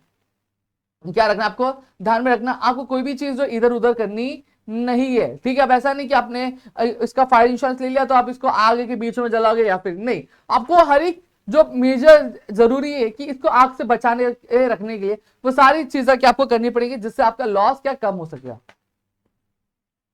फिर आता है principle of cause Proxima. Principle of cause Proxima मतलब क्या होता है, अगर कोई चीज है उस चीज का आपने इंश्योरेंस लिया और उस चीज को खराब होने या फिर बर्बाद होने में 2 वजह है, कितनी है, 2 वजह है, ठीक है। तो यहाँ पे जो इंश्योरेंस कंपनी देखेगी सबसे क्लोजेस्ट वजह क्या है, क्लोजेस्ट रीजन क्या है चीजें खराब होने की, तो उसी के बेसिस पे क्या दिया है। जैसे फॉर एग्जांपल एक जो इंश्योरेंस है, ठीक है, एक जो घर है, एक बंदे ने क्या किया था, उसका क्या इंश्योरेंस लिया था कि कि अगर चोरी होने का इंश्योरेंस लिया था, ठीक है। एक दिन चोर आता है, चोर क्या करता है, चोर सारे सामान चुराता है और सारे सामान चुराने के बाद वो क्या कर देता है, पूरा घर आग में जला देता है। फिर यहाँ पे अब घर का नुकसान होने में दो वजह है, एक तो चोरी होना, दूसरा क्या है, आग से जलना। अब यहाँ पे इंश्योरेंस कंपनी वो देखेगी सबसे नियरेस्ट कॉज क्या है, तो जो नियरेस्ट कॉज जो था लॉस का वो था फायर, क्या हो गया, फायर। लेकिन हालांकि जो पॉलिसी थी वो क्या कर रही थी, सिर्फ चोरी, अगर कोई भी सामान चोरी होता है तो उसका इंश्योरेंस क्या कर रही थी, कवर कर रही थी। तो वहां पे वो आग में जितना नुकसान हुआ उसका भुगतान करेगी नहीं, सिर्फ वो उसी चीज का भुगतान करेगी जो चीजें चोरी होके क्या हुई है, उसका नुकसान हुआ है, उसी का क्या करेगी, पूरे घर का भरने वाली नहीं है, समझे। Now we are going to study about the types of insurance, जहां पे लाइफ, फायर और मराइन इंश्योरेंस के बारे में हम लोग पढ़ने वाले हैं। समझ में आ गया। चलो अब एक एक करके यहाँ पे चीजों को समझते हैं। सबसे पहली चीज क्या आता है, लाइफ इंश्योरेंस। लाइफ इंश्योरेंस क्या होता है, कॉन्ट्रैक्ट होता है किसके बीच में, इंश्योरर और इंश्योरी के बीच में, ठीक है। जहां पे जो इंश्योरेंस होता है वो एक लाइफ के बारे में क्या लिया जाता है, समझा। अब इस कॉन्ट्रैक्ट में जो इंश्योरियर होता है वो क्या होता है, एग्री होता है कि पैसे क्या पे करने के लिए, ठीक है। दो कंडीशन में, अगर जिसने इंश्योरेंस लिया अगर उसकी डेथ हो जाती तो पे करेगा, या फिर एक सर्टेन पीरियड होता है, उस सर्टेन पीरियड अगर डेथ पहले हो जाएगी तो डेथ होने पे करेगा, अगर डेथ नहीं होती, वो जो पर्टिकुलर पीरियड डिसाइड किया था अगर वो पीरियड पूरा हो जाता है तो क्या करता है, वो इंश्योरेंस का अमाउंट पे करता है। अब यहां पे अगर मैं बात करूं types of life insurance policy, अब यहां पे बहुत अलग अलग टाइप्स की लाइफ इंश्योरेंस पॉलिसी वो हम लोग देखेंगे। सबसे पहला क्या आता है, होल लाइफ पॉलिसी। ये जो पॉलिसी होती है ये क्या करती है, एक जो जिसने इंश्योरेंस लिया था उसकी पूरे लाइफ को क्या करती है, इंश्योर करती है, ठीक है। इस चीज में क्या होता है, जब तक इंसान जिंदा रहेगा तब तक उसको एक फूटी कौड़ी मिलती नहीं है, लेकिन जब जो इंश्योरेंस लिया है जिस पर्सन ने, जब उसकी डेथ हो जाएगी तो उसकी डेथ होने का उसका जो भी नॉमिनी होगा या फिर उसका जो भी लीगल हायर होगा उसको क्या पैसा मिलेगा, और इसकी जो प्रीमियम होती है बाकी इंश्योरेंस के कंपैरिजन में बहुत कम होती है। फिर आता है endowment insurance policy. Endowment insurance policy क्या होता है, एक फिक्स पीरियड ऑफ टाइम के लिए लिया जाता है, जैसे 10 साल 15 साल 20 साल के लिए लिया जाता है। अगर इस बीच में जो इंश्योरेंस जिस बंदे ने लिया है अगर उसकी डेथ हो जाती है, ठीक है, तो उसका जो भी नॉमिनी होगा या फिर जो लीगल हायर होगा उसको पैसे मिल जाएंगे। अगर जिसने इंश्योरेंस लिया है अगर वो लास्ट तक जिंदा रहता है तो उसको क्या मिल जाएगा, उसको वो जो अमाउंट तो मिलेगा लेकिन साथ ही साथ उसको वो अपनी जिंदगी में मिल जाएगी, मतलब सीधी सी बात है, वो जीता जागता रहेगा तो भी उसको पैसे मिल जाएंगे। फिर आता है टर्म इंश्योरेंस पॉलिसी। ये जो पॉलिसी होता है एक स्पेसिफिक पीरियड ऑफ टाइम के लिए होता है, इसकी जो प्रीमियम बहुत ही कम होती है बाकी सारी पॉलिसी के कंपैरिजन में। ये जो प्रीमियम होती है ये प्रीमियम पूरी जिंदगी तक क्या सेम ही रहती है, और यहाँ पे भी एक पर्टिकुलर टर्म डिसाइड किया जाता है, और उस टर्म के बीच में अगर जिसने इंश्योरेंस अगर उसको कुछ भी होता है तो पैसे मिल जाएंगे, मतलब डेथ हो जाती है तो उसको पैसे मिल जाएंगे, अगर नहीं होता तो पैसे मिलने वाले नहीं है। फिर आता है एन्युइटी पॉलिसी। जो इंश्योर्ड पर्सन होता है उसको जो प्रीमियम होता है वो प्रीमियम रेगुलर इंस्टॉलमेंट में मिलता है, ठीक है, रेगुलर एक साथ पे करता है या फिर रेगुलर जो छोटे छोटे इंस्टॉलमेंट में क्या वो पे करता है, ठीक है। एक सर्टेन डेट के बाद जो इंश्योरर रहता है, ठीक है, जो जिसने इंश्योरेंस लिया रहता है उसको एक फिक्स अमाउंट क्या मिलने लगती है, वो वापस मिलने लगती है इंश्योरेंस कंपनी द्वारा, चाहे वो हर महीने मिल सकती है या 3 महीने में मिल सकती है या फिर साल में एक बार क्या मिल सकती है, और ये जिंदगी भर क्या मिलती रहती है एक particular fix number of years के लिए, ठीक है। फिर आता है money back policy. Money back policy अगर मैं बात करूं, इस पॉलिसी में जो इंश्योर्ड पर्सन होता है उसको उसके जो अश्योर्ड जो इनकम होती है वो रेगुलर पार्ट में क्या मिलती रहती है, ठीक है। अगर जो इंश्योर डाई हो जाता है उसका जो पूरी जो पॉलिसी होती है जो अमाउंट होता है उसका जो लीगल हायर रहेगा या फिर जो नॉमिनी होगी उसको मिल जाएगी। जो कॉमन मनी बैक टर्म्स होते हैं, ये पॉलिसी के जो टर्म्स होते हैं वो 12 साल के लिए, 15 साल, 20 साल या फिर 25 साल के लिए होते हैं। ये आपको या तो ये पीरियोडिक रिटर्न्स भी दे सकते हैं या फिर लाइफ कवर भी दे सकते हैं। फिर आता है चाइल्ड इंश्योरेंस का। ये जो पॉलिसी होती है ये हेल्प क्या करती है पेरेंट्स को अपने बच्चे के फ्यूचर के लिए क्या पैसे बचाने के लिए, चाहे वो उसके एजुकेशन के लिए हो गया, उसकी शादी के लिए हो गया या फिर उसके करियर के लिए हो गया। जो पेरेंट्स होते हैं वो क्या करते हैं, थोड़ा थोड़ा अमाउंट क्या करते हैं इन्वेस्ट करना शुरू करते हैं जब से बच्चा क्या होता है पैदा होता है, और जो सेविंग्स होती है वो विड्रॉ कब की जाती है, जब बच्चा बड़ा हो जाता है। कुछ जो चाइल्ड प्लान्स होते हैं वो अलाउ करते हैं क्या पार्शियल विड्रॉल्स के, मतलब कुछ जो अमाउंट है आप एक पर्टिकुलर स्टेज के बाद क्या कर सकते हैं विड्रॉ कर सकते हैं, ठीक है। ये क्या करती है, हेल्प करती है एक बच्चे के जो ड्रीम्स होते हैं, जो सपने होते हैं उसको फुलफिल करने के लिए। और अगर कुछ भी हुआ बच्चे पेरेंट्स को तो बच्चे के पास एक अमाउंट अच्छा खासा पड़ा रहता है, उसको किसी सामने झुकने की जरूरत नहीं पड़ती है। फिर आता है रिटायरमेंट प्लान। रिटायरमेंट प्लान क्या करता है, हेल्प करता है लोगों को उनके जो पैसे वो क्या करने के बचाने के, जब वो वर्किंग होते हैं, जब उनकी रिटायरमेंट हो जाती है तो वही पैसे उनको एक रेगुलर इनकम के थ्रू या फिर पेंशन के फॉर्म में क्या उनको वापस मिलती है। ये क्या होती है, एक ओल्ड एज सिक्योरिटी तरीके का। फिर आता है यूएलआईएफ, जिसको हम लोग बोलते हैं यूनिट लिंक्ड इंश्योरेंस पॉलिसी। ये क्या होता है, कॉम्बिनेशन होता है लाइफ इंश्योरेंस और इन्वेस्टमेंट बेनिफिट का, जहां पे एक जो पार्ट होता है प्रीमियम का वो पार्ट एक लाइफ इंश्योरेंस से आता है और बाकी सारे जो होते हैं वो आपके म्यूचुअल फंड जैसे इक्विटी और डेब्ट में क्या किया जाता है, इन्वेस्ट कर दिया जाता है। जो वैल्यू होती है यूएलआईएफ की वो चेंज होती रहती है depending upon the market performance, depending upon the share. ठीक है, ये क्या करता है, आपकी दो तरीके से हेल्प करता है। एक तो सबसे पहली चीज आपका वेल्थ क्रिएट कर देता है और दूसरा आपके फंड, आपकी जिंदगी का प्रोटेक्शन भी हो जाता है कि अगर आप कुछ भी हुआ तो आपका वेल्थ तो क्रिएट हो रहा है, साथ ही साथ आपको क्या मिल रहा है, लाइफ इंश्योरेंस कवर भी मिल रहा है। समझ में आ गया? तो ये पूरी चीज से आपकी लाइफ इंश्योरेंस के बारे में। अब बात करेंगे मराइन इंश्योरेंस। मराइन इंश्योरेंस क्या होता है? मराइन इंश्योरेंस बेसिकली एक इस तरह का इंश्योरेंस होता है जो आपको प्रोटेक्शन देता है, ऐसा कोई भी जो लॉस होता है या फिर जो डैमेज आपका शिप की वजह से होता है या फिर शिप के अंदर होता है, उसको हम लोग क्या बोलते हैं, मराइन इंश्योरेंस बोलते हैं। शिप डूब गई, ठीक है, शिप टकरा गई और उसकी वजह से नुकसान होता है, और अगर आपका मराइन इंश्योरेंस है तो वो आपको मिलता है। यहाँ पे भी टाइप्स है मराइन इंश्योरेंस के। पहला आता है वोवेज पॉलिसी। वोवेज पॉलिसी क्या होता है, इस पॉलिसी में ये जो इंश्योरेंस है एक पर्टिकुलर, आप बोलते हैं ना, एक पर्टिकुलर जर्नी के लिए होता है या फिर एक पर्टिकुलर ट्रैवल के लिए होता है। समझ में आ गया?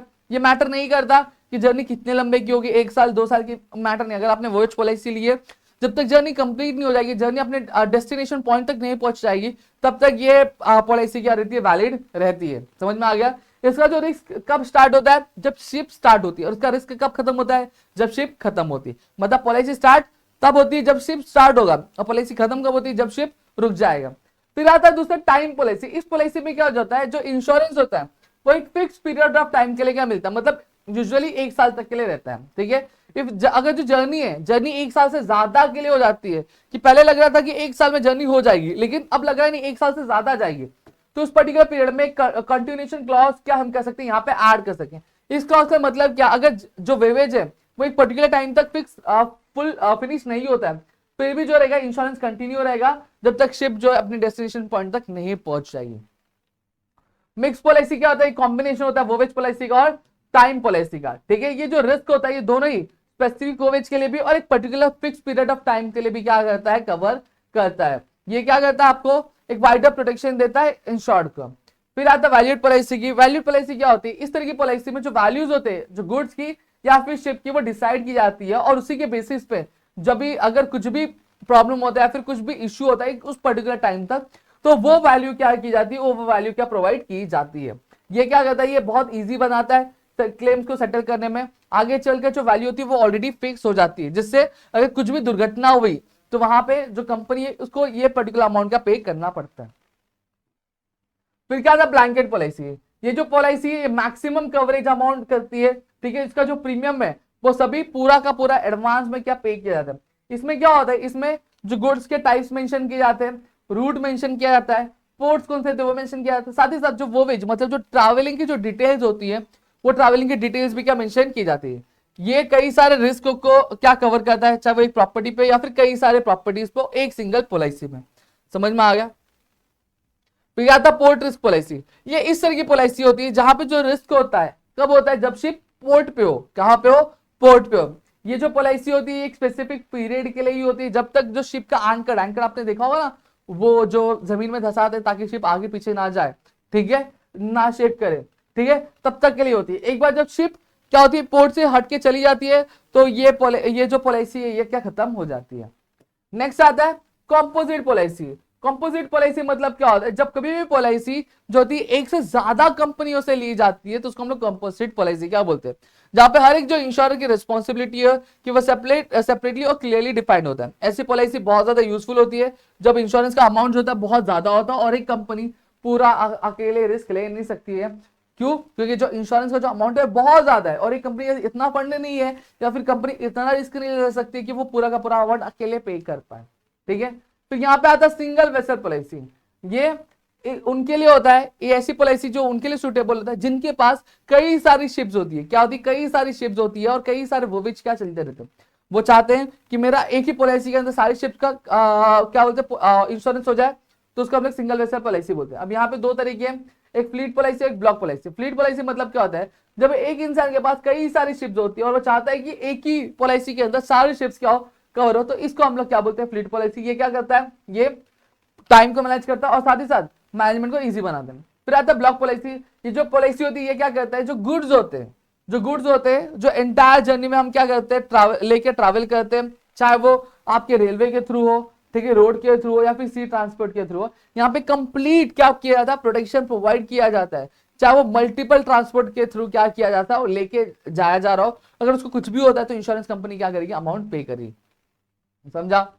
फिर नेक्स्ट आता है हमारे इंश्योरेंस, फायर इंश्योरेंस। ठीक है, फायर इंश्योरेंस बेसिकली कॉन्ट्रैक्ट होता है जहां पे जो इंश्योरेंस कंपनी और जो इंसान इंश्योरेंस लेता है उन दोनों के बीच में होता है। अगर फायर इंश्योरेंस लिया, अगर कोई भी जो सामान या फिर कोई भी चीज अगर आग जलने की वजह से उसका नुकसान होता है तो वहां पे वो क्या लेती है, फायर इंश्योरेंस। फायर इंश्योरेंस अगर लेती है तो उसका भुगतान करके मिलेगा।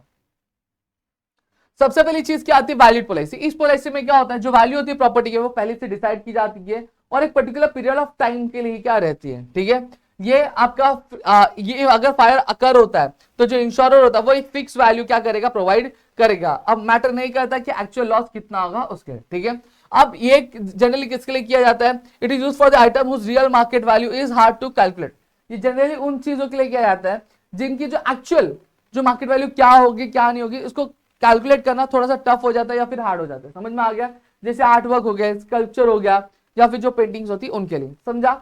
फिर नेक्स्ट आता है हमारा एवरेज पॉलिसी। एवरेज पॉलिसी क्या होता है, ये पॉलिसी इंक्लूड करता है कि एवरेज कॉस्ट, जहां पे जो प्रॉपर्टी होती है कि इंश्योरेंस जिस बंदे ने लिया है वो क्या करता है, उस प्रॉपर्टी के वैल्यू से कम की वैल्यू क्या करता है, इंश्योरेंस करवाता है। जैसे फॉर एग्जांपल बंदे की जो प्रॉपर्टी 2 लाख की है लेकिन बंदे ने क्या करवाया 1 लाख की ही क्या कराई है, पॉलिसी करा, तो जब नुकसान होगा तो उसको 2 लाख नहीं मिलेगा, उसको 1 लाख ही मिलने वाला है। समझे।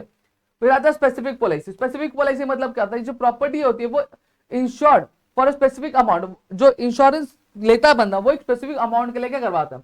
अब ये मैटर नहीं करता है कि उसकी मार्केट वैल्यू क्या है, अगर लॉस अकर होता है, अगर नुकसान होगा तो बंदे को क्या मिलेगा, बंदे को उतने का ही कंपनसेशन मिलेगा, पूरे का कंपनसेशन मिलेगा नहीं। जैसे फॉर एग्जांपल जो प्रॉपर्टी की वैल्यू है वो 1 लाख है, कितने की है, 1 लाख है। अब यहाँ पे जब आग और उसने लिया इंश्योरेंस कितने, 70,000 का, अब जब फायर लगती है तो 40,000 का नुकसान मिलेगा, 40,000 का नुकसान होता है तो आप उसको 40,000 ही मिलेगा एज अ कंपनसेशन। समझा।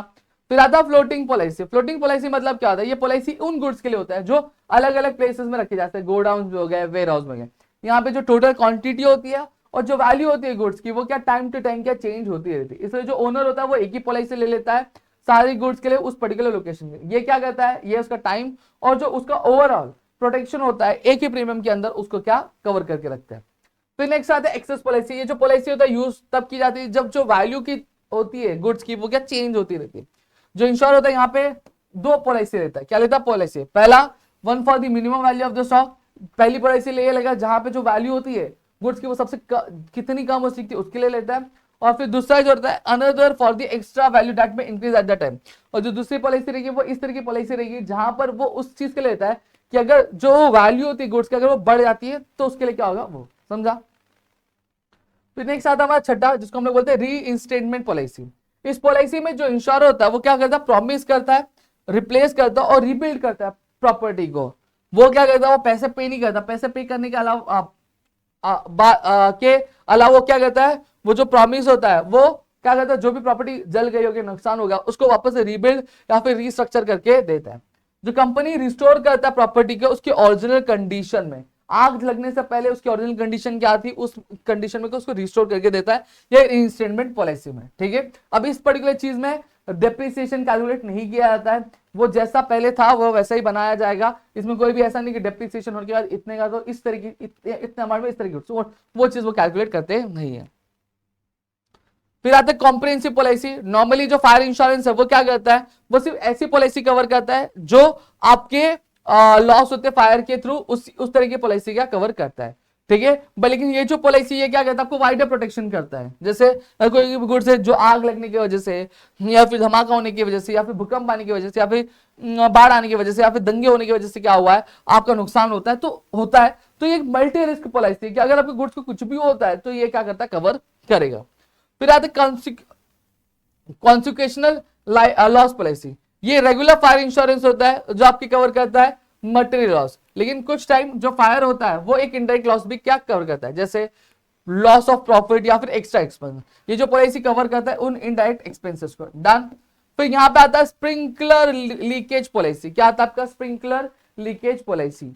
ये जो पॉलिसी होती है, ये जो डैमेज आपका एक्सीडेंटल लीकेज होता है पानी का उसकी वजह से हुआ या फिर होगा, या फिर बिल्डिंग का जो ऑटोमेटिक स्प्रिंकलर सिस्टम होगा उसकी वजह से हुआ रहेगा, तो उसको ये कवर करता है। ये प्रोटेक्ट करता है प्रॉपर्टी को। वाटर लीकेज जो बाय मिस्टेकली हुआ रहेगा उसको भी करता है, ना कि फायर की वजह से। समझा? तो ये मेरे ख्याल से आपको पूरा क्लियर हो गया। अब हमारा जो नेक्स्ट टॉपिक है वो क्या आपका ट्रांसपोर्ट है। क्या है ट्रांसपोर्ट? इसमें शायद से ना वेयर हाउस नहीं डाला है क्या? चलिए, मुझे लगा वेयर हाउस नहीं डाला। चलो ये भी कवर कर लेते, 2 मिनट पानी लो। चलो अब बढ़ते हैं हमारे अगले टॉपिक की तरफ जिसका नाम है ट्रांसपोर्ट। ठीक है, ट्रांसपोर्ट मतलब क्या होता है? ट्रांसपोर्ट मतलब सीधी सीधी बात है, जब कभी भी हम एक जगह से दूसरी जगह जाते हैं, इस पर्टिकुलर एक्टिविटी को हम लोग क्या बोलते हैं? ट्रांसपोर्ट बोलते हैं। क्या बोलते हैं? ट्रांसपोर्ट बोलते हैं। ठीक है, ट्रांसपोर्ट बहुत ही इंपॉर्टेंट रोल प्ले करता है। ठीक है, देखो ट्रांसपोर्टेशन मतलब क्या होता है? जब कभी भी कोई भी चीज होती है, कोई भी चीज, कोई भी सामान, कोई भी जानवर, कोई भी इंसान जब एक जगह से दूसरी जगह जाता है तो इस प्रोसेस को हम लोग क्या बोलते हैं? ट्रांसपोर्टेशन क्या बोलते हैं। अब यहाँ पे अगर मैं बात करूं, ट्रांसपोर्टेशन के कई सारे मोड्स होते हैं। Road transport, railway transport, air transport, water transport, mono railway transport, ropeway, piping, ऐसे कई सारे हमें ट्रांसपोर्टेशन क्या देखने मिलते हैं, जिसकी मदद से आज जो चीजें होती है वो एक जगह से दूसरी जगह या फिर एक इंसान दूसरी एक जगह से दूसरी जगह क्या पहुंचाया जाता है। सबसे पहली चीज रोड ट्रांसपोर्ट आता है। रोड ट्रांसपोर्ट क्या होता है? रोड बेसिकली क्या कहता है? लोगों को और जगहों को एक दूसरे से क्या कनेक्ट करता है एक जमीन के ऊपर। ये क्या कहता है? इजी और बहुत ही डायरेक्ट कनेक्टिविटी क्या देता है हमारे सारे एरियाज में, चाहे वो सिटीज हो गया, टाउन हो गया, विलेजेस हो गया। ठीक है, रोड ट्रांसपोर्ट बहुत ही कॉमन और बहुत ही फ्लेक्सिबल वे है ट्रांसपोर्टेशन का। यहाँ पे अलग अलग टाइप की जो व्हीकल्स है वो यूज की जाती है रोड ट्रांसपोर्ट, जैसे bullock cart, cycles, rickshaw, buses, car, trucks, etcetera. ठीक है, अब बहुत सारे जो इंडियन स्टेट्स है जिसमें बीआरटी जिसको बोलते हैं बस रैपिड ट्रांसपोर्ट सिस्टम भी क्या किया है? स्टार्ट किया है, ताकि जो पब्लिक ट्रांसपोर्ट है बहुत ईजी क्या किया जा सके, बेटर किया जा सके। ठीक है, अब इसके एडवांटेजेस और डिसएडवांटेजेस देख लेते हैं। सबसे पहली चीज, ये चीप होता है, बहुत ही सस्ता होता है बाकी मोड ऑफ ट्रांसपोर्ट के कंपेरिजन। यहाँ पे पेरिशेबल गुड्स जैसे फ्रूट्स, मिल्क, वेजिटेबल्स ये क्विकली क्या ट्रांसपोर्ट किया जा सके एक जगह से दूसरी जगह, अगर डिस्टेंस छोटा हो तो। ठीक है, ये बहुत ही फ्लेक्सिबल मोड है, गुड्स कहीं भी लोड किया जा सकते हैं और अनलोड किया जा सकते हैं। ठीक है, ये door to door service provide करता है और साथ ही साथ बाकी सारे ट्रांसपोर्ट सिस्टम जैसे रेलवे और पोर्ट से क्या कनेक्ट भी हमें करवाता है। ये लोगों को हेल्प करता है, लोगों और गुड्स को हेल्प करता है क्या? कि सही जगह पे पहुंचने के लिए जब बाकी सारे ट्रांसपोर्ट कर नहीं पाते। डिसएडवांटेजेस क्या है? रोड्स क्या कर सकते हैं? रोड ट्रांसपोर्ट एक लिमिटेड कैपेसिटी कैरी कर सकते हैं एक लॉन्ग डिस्टेंस के लिए या फिर हैवी ट्रांसपोर्ट के लिए। ठीक है, ट्रांसपोर्टिंग बड़े मतलब बहुत ही बल्कि और हैवी गुड्स ट्रांसपोर्ट करना ये बहुत ज्यादा एक्सपेंसिव होता है। अगर मौसम खराब हो, जैसे हैवी रेन हो, फॉल हो, फ्लड्स हो, लैंडस्लाइड हो, तो ये इजी ट्रांसपोर्ट नहीं किया जा सकता। ठीक है, यहाँ पे हाई रिस्क होता है क्या? रोड एक्सीडेंट का।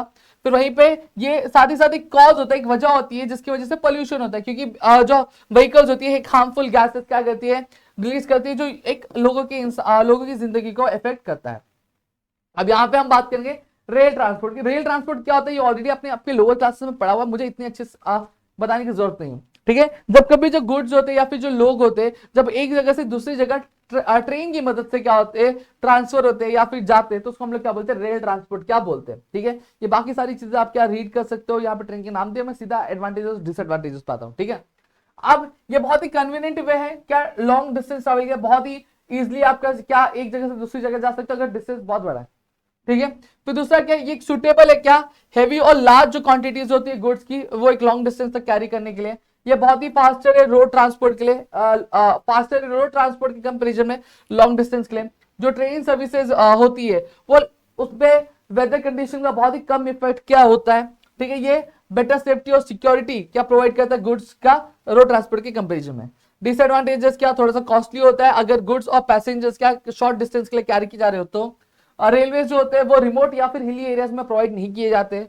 फिर उसके बाद आप इन जो एक्सीडेंट्स होते हैं, यहाँ पे अगर एक्सीडेंट्स होता है तो यहाँ पे हैवी लॉस ऑफ लाइफ और प्रॉपर्टी हमें देखने मिल सकती है।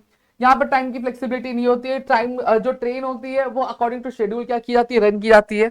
और साथ ही साथ ये डोर टू डोर सर्विस नहीं प्रोवाइड करता, जो पैसेंजर्स और गुड्स होते हैं वो रेलवे स्टेशन तक ही प्रोवाइड किए जाते हैं। अब यहाँ पे एयर ट्रांसपोर्ट है, जब कभी भी जो गुड्स या फिर जो इंसान है वो एक जगह से दूसरी जगह आपके एयर ट्रांसपोर्ट के माध्यम से लिया जाता है या फिर एरोप्लेन के माध्यम से लेके जाए जाते हैं, तो उसको हम लोग क्या बोलते हैं? एयर ट्रांसपोर्ट क्या बोलते हैं। यहाँ पे डोमेस्टिक ट्रांसपोर्ट होता है और एक इंटरनेशनल ट्रांसपोर्ट है। डोमेस्टिक ट्रांसपोर्ट मतलब क्या होता है, जो with in the country, country के अंदर ही हो। इंटरनेशनल मतलब जब दो कंट्री के बीच में क्या होगा, आपका डिस्टेंस होगा, या फिर जो बोलते हैं ना कि एरिया कवर किया जाता है, तो उसको हम लोग क्या बोलेंगे, फॉरेन ट्रांसपोर्ट। इसके एडवांटेजेस क्या है, ये फास्टेस्ट मीन्स है ट्रांसपोर्टेशन का, ठीक है। ये एक इंपॉर्टेंट रोल प्ले करता है किसके टाइम पे, वॉर और इमरजेंसी के टाइम पे रेस्क्यू वर्क के लिए, और क्विकली डिलीवर करता है रिलीफ मटेरियल। साथ ही साथ ये क्या यूज करते हैं, नेचुरल एयर रूट क्या करता है, यूज करता है। तो इसके लिए कुछ अलग से रोड या फिर ट्रैक बनाने की जरूरत नहीं, जैसा रोड ट्रांसपोर्ट और रेलवे ट्रांसपोर्ट बनाया जाता है। ये लेस पोल्यूशन क्या करता है, आपका रिलीज करता है, ठीक है, रोड ट्रांसपोर्ट के कंपेरिजन में। साथ ही साथ ये यूजफुल आपके रिमोट और हिली एरियाज में जहां पे बाकी ट्रांसपोर्ट इजीली नहीं पहुंच पाते, एयर ट्रांसपोर्ट इजीली पहुंच सकता है।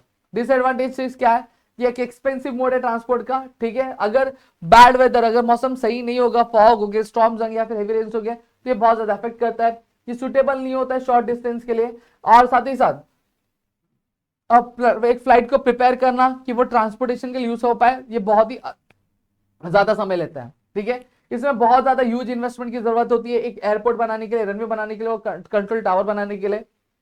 एयर ट्रांसपोर्ट, आपको एयर ट्रांसपोर्ट में हमें इंटरनेशनल रूल्स फॉलो करने पड़ते हैं, और जो प्लेन्स होते हैं कुछ कंट्रीज की, वो अलाउ नहीं होते कि, अलाउ नहीं करती कुछ कंट्री की उनके ऊपर से कोई भी प्लेन जा पाए। समझ में आ गया, तो हमें उस चीज का भी ध्यान यहाँ पे रखना पड़ता है। वाटर ट्रांसपोर्ट मतलब क्या होता है, वाटर ट्रांसपोर्ट मतलब सीधी सीधी बात है, जब कभी भी कोई गुड्स या फिर कोई भी इंसान एक जगह से दूसरी जगह ट्रांसपोर्ट किया जा रहा होगा आपके शिप्स की मदद से, तो उसको हम लोग क्या बोलेंगे, आपका वाटर ट्रांसपोर्ट बोलेंगे। बाकी आप रीड कर सकते हो। एडवांटेज क्या है, ये बहुत ही चीप और इकोनॉमिकल मोड है, क्या हैवी गुड्स को क्या कैरी करने के लिए लॉन्ग डिस्टेंस के लिए, ठीक है। एक सेफ मोड है ट्रांसपोर्ट का, इसमें एक्सीडेंट के चांसेस बहुत कम होते हैं। ये प्रमोट करता है इंटरनेशनल ट्रेड का, क्यों, क्योंकि इंडिया को बाकी सारी कंट्री से क्या कनेक्ट करता है। इसमें किसी भी तरह कंस्ट्रक्शन का रिक्वायरमेंट नहीं, रूट वगैरह का, ठीक है, क्योंकि वाटर वे नेचुरली अवेलेबल होता है। ये बहुत ही ज्यादा फ्लेक्सिबिलिटी प्रोवाइड करता है रूट का compare to the rail transport, ठीक है। अब डिसएडवांटेज क्या है, ये door to door service provide नहीं करता, गुड्स जो वो पोर्ट से लेके जाने पड़ते हैं, ठीक है। बैड वेदर इसको बहुत ज्यादा इफेक्ट करता है। ये स्लो मोड है ट्रांसपोर्ट का कंपेयर टू रोड और एयर, ठीक है। इसमें हाई इन्वेस्टमेंट चाहिए रहती है, क्या बनाने के लिए, आपके पोर्ट, शिप और डॉक्स बनाने और उसको मेंटेन करने में, ठीक है। साथ ही साथ इसमें डेंजर होता है, जैसे सी में जैसे पायरेट्स मतलब लुटेरों से, फिर स्टॉर्म्स आ गए, शिप राइट्स आ गए, उनसे, समझा।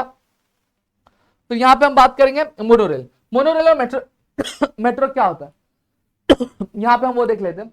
मोनोरेल और मेट्रो क्या एक फास्टेस्ट ट्रांसपोर्ट सिस्टम है जो बड़े बड़ी सिटीज में क्या यूज किया जाता है, खासकर अर्बन एरिया में। ये एनर्जी एफिशिएंट होते हैं, ठीक है, और साथ ही साथ पॉल्यूशन जो होता है बाकी ट्रांसपोर्ट सिस्टम के कंपैरिजन में बहुत कम क्रिएट करते हैं। एक जो मोनोरेल है वो एक सिंगल रेल पे क्या रन होता है, फिर एक सिंगल बीम पे रन होता है। यहाँ पे टू ट्रैक की जरूरत नहीं होती नॉर्मल ट्रेन की तरह, ठीक है। जो वर्ड मोनोरेल ये यूज किया, ये डिस्क्राइब करने के लिए जो ट्रैक जो यूज किया जाता है, जो ट्रैक और जो ट्रेन यूज की, ट्रैक और ट्रेन जो रन होती है उसकी और डिस्क्राइब करने के लिए यूज किया जाता है। अब पैसेंजर्स के लिए और मोनोरेल्स के बहुत सारे एडवांटेजेस है, ठीक है। ये ट्रैफिक जाम में जैसे गाड़ियां रुक जाती है वैसे स्टक नहीं होता है, ठीक है। They have fewer turns and crossing so the journey is smooth. यहाँ पे अगर मैं बात करूं, वैसे रेलवे में अपने को टर्न बहुत सारे होते हैं, यहाँ पे टर्न इतने नहीं, ज्यादातर बहुत ही ज्यादा सीधे सीधे ट्रैक्स होते हैं, ठीक है। यहाँ पे कोई भी रिस्क नहीं होता है कि दो ट्रेनें आके एक साथ क्या लड़े, तो ऐसा कोई भी रिस्क होता नहीं है, ठीक है। अब आगे यहाँ पे हम बात करते हैं, अब आगे क्या हमारी चीज है वो हम लोग यहाँ पे देखेंगे। रोपवे। रोपवे क्या एक ऐसा मोड ऑफ ट्रांसपोर्ट है जो क्या करता है, दो एरियाज होते हैं हिली एरियाज में, ठीक है, उनको कनेक्ट करने में क्या हेल्प करता है। इसको हम लोग क्या बोलते हैं, रोपवे बोलते हैं। एग्जांपल देख लो, रायगढ़ का रोपवे जो रायगढ़ फोर्ट महाराष्ट्र में है, ठीक है। रोपवे जो आपके सोनमार्ग श्रीनगर में। चलिए बढ़ते अब हमारे नेक्स्ट टॉपिक पे जो है वेयर हाउसिंग। अब यहाँ पे लास्ट दो टॉपिक और बचे, वेयर हाउसिंग और एक आपका कम्युनिकेशन, जो अब थोड़े टाइम में 10-15 मिनट में आपके कवर हो जाएंगे, ठीक है। अब वेयर हाउसिंग क्या होता है, वेयर हाउसिंग बेसिकली एक ऐसी जगह होती है जहां पे हम क्या गुड्स को, ठीक है, वेयर हाउस क्या होता है, बेसिकली एक जगह होती है जहां पे हम गुड्स को क्या करते हैं, सेफली हम स्टोर करके रखते हैं जब तक उसकी जरूरत नहीं पड़ती, जब तक उसका यूज नहीं होता है, ठीक है। और इसी एक्टिविटी को जहां पे हम क्या करते हैं, हम गुड्स को एक जगह पे स्टोर कर रख के रखते हैं जब तक उसकी नीड ना पड़े, तो इस एक्टिविटी को हम लोग क्या बोलते हैं, वेयर हाउसिंग क्या बोलते हैं। समझ में आता है। इसमें सारी एक्टिविटीज आती है कि गुड्स को अच्छी कंडीशन में रखना, उसको प्रोटेक्ट करके रखना सारे डैमेज और लॉस से, ठीक है। सिंपल वर्ड में वेयर हाउसिंग एक सिस्टम है जहां पे गुड्स को स्टोर और प्रिजर्व करके रखा जाता है टाइम जब तक वो जरूरत नहीं पड़ती है, ठीक है। जब से प्रोड्यूस हो जाती है, प्रोड्यूस होने के बाद स्टोर करके रखते हैं, जब मार्केट में इसकी जरूरत पड़ती है उसको रिलीज किया जाता है। अब फंक्शंस क्या, पहले स्टोरेज है। इसका मेन फंक्शन वेयर हाउसिंग का क्या है, वो आपका स्टोरेज है। गुड्स जो अभी जरूरत नहीं है उनको सेफली स्टोर किया जाता है वेयर हाउस में, ताकि तब सप्लाई की जा सके जब मार्केट में उसकी जरूरत पड़े। फिर दूसरा क्या आता है, प्राइस स्टेबिलाईजेशन। सही बात है, वेयर हाउस क्या करता है, गुड्स को स्टोर करके रखता है, ठीक है, जिसकी वजह से प्राइस स्टेबिलाईज होती है। क्यों स्टेबिलाईज होती है, क्योंकि जब उसकी डिमांड बढ़ती है, तो डिमांड जब बढ़ती है तो सप्लाई को कम होने नहीं देता, वो इजिली क्या गुड्स को मार्केट में अवेलेबल करवा देता है, जिससे प्राइस बढ़ती नहीं है, प्राइस स्टेबल रहती है। रिस्क बेयरिंग, ठीक है, जब गुड्स वेयर हाउस में क्या किए जाते हैं, स्टोर किए जाते हैं, तो वहां पे एक रिस्क होता है कि जैसे चोरी हो जाए या फिर आग लग जाए या फिर डैमेज हो जाए। वेयर हाउस बेसिकली बनाए ही इसलिए जाते हैं ताकि ये क्या कर सके, इन सभी रिस्क से इसको प्रोटेक्ट करके रखा जा सके। और वेयर हाउस कीपर क्या करता है, इन सभी गुड्स का बहुत ही अच्छा खासा क्या ध्यान रखता है और रिस्पॉन्सिबल लेता है किसका, जो लॉस और डैमेज होता है। फाइनेंसिंग का बिजनेसमैन को क्या मिलता है, लोन्स मिलता है, ठीक है, किसके अगेंस्ट, जो भी गुड्स वेयर हाउस में स्टोर होते हैं उसके अगेंस्ट। गुड्स क्या काम करते हैं, एज ए सिक्योरिटी काम करते हैं लोन के लिए। इस तरीके से वेयर हाउसिंग हेल्प करता है बिजनेस ओनर्स को क्या, फाइनेंस जनरेट करने में। ग्रेडिंग एंड पैकेजिंग, जो मॉडर्न वेयर हाउस है आज के डेट में, वो ग्रेडिंग भी करते हैं, प्रोसेसिंग भी करते हैं और गुड्स को पैक भी करते हैं। वो क्या करते हैं, गुड्स को पैक करते हैं अलग अलग साइजेस में, जहां पे वो क्या किया जाता है, form as required by the owners, और वो उस तरीके से पैक किए जाते हैं, इस तरीके से स्टोर किए जाते हैं जैसा ओनर्स को जरूरत पड़ता है वैसा, और फिर उसको गुड्स को रेडी कर देते हैं क्या, sell for transportation. Warehouse कई बार ट्रांसपोर्टेशन फैसिलिटीज भी क्या अवेलेबल करवाते हैं बड़े बड़े कस्टमर्स के लिए। वो क्या करते हैं, जो गुड्स है वो फैक्ट्री से कलेक्ट करते हैं और कलेक्ट करके जहां पे भी उनको चाहिए रहता है वहां तक का डिलीवर भी करवाते हैं। इससे क्या हो जाता है, जो गुड्स का जो मूवमेंट होता है वो इजी और कन्वीनियंट बन जाता है। फिर time and place utility, warehouse क्या क्रिएट करता है, टाइम यूटिलिटी और प्लेस यूटिलिटी। टाइम यूटिलिटी और प्लेस यूटिलिटी कैसे, वेयर हाउस क्या करता है, टाइम यूटिलिटी क्रिएट करता है। कैसे, जब गुड्स को स्टोर कर देता है, जब उसकी जरूरत पड़ती है तो उस हिसाब से उसको क्या रिलीज करता है, ये टाइम यूटिलिटी क्रिएट करता है।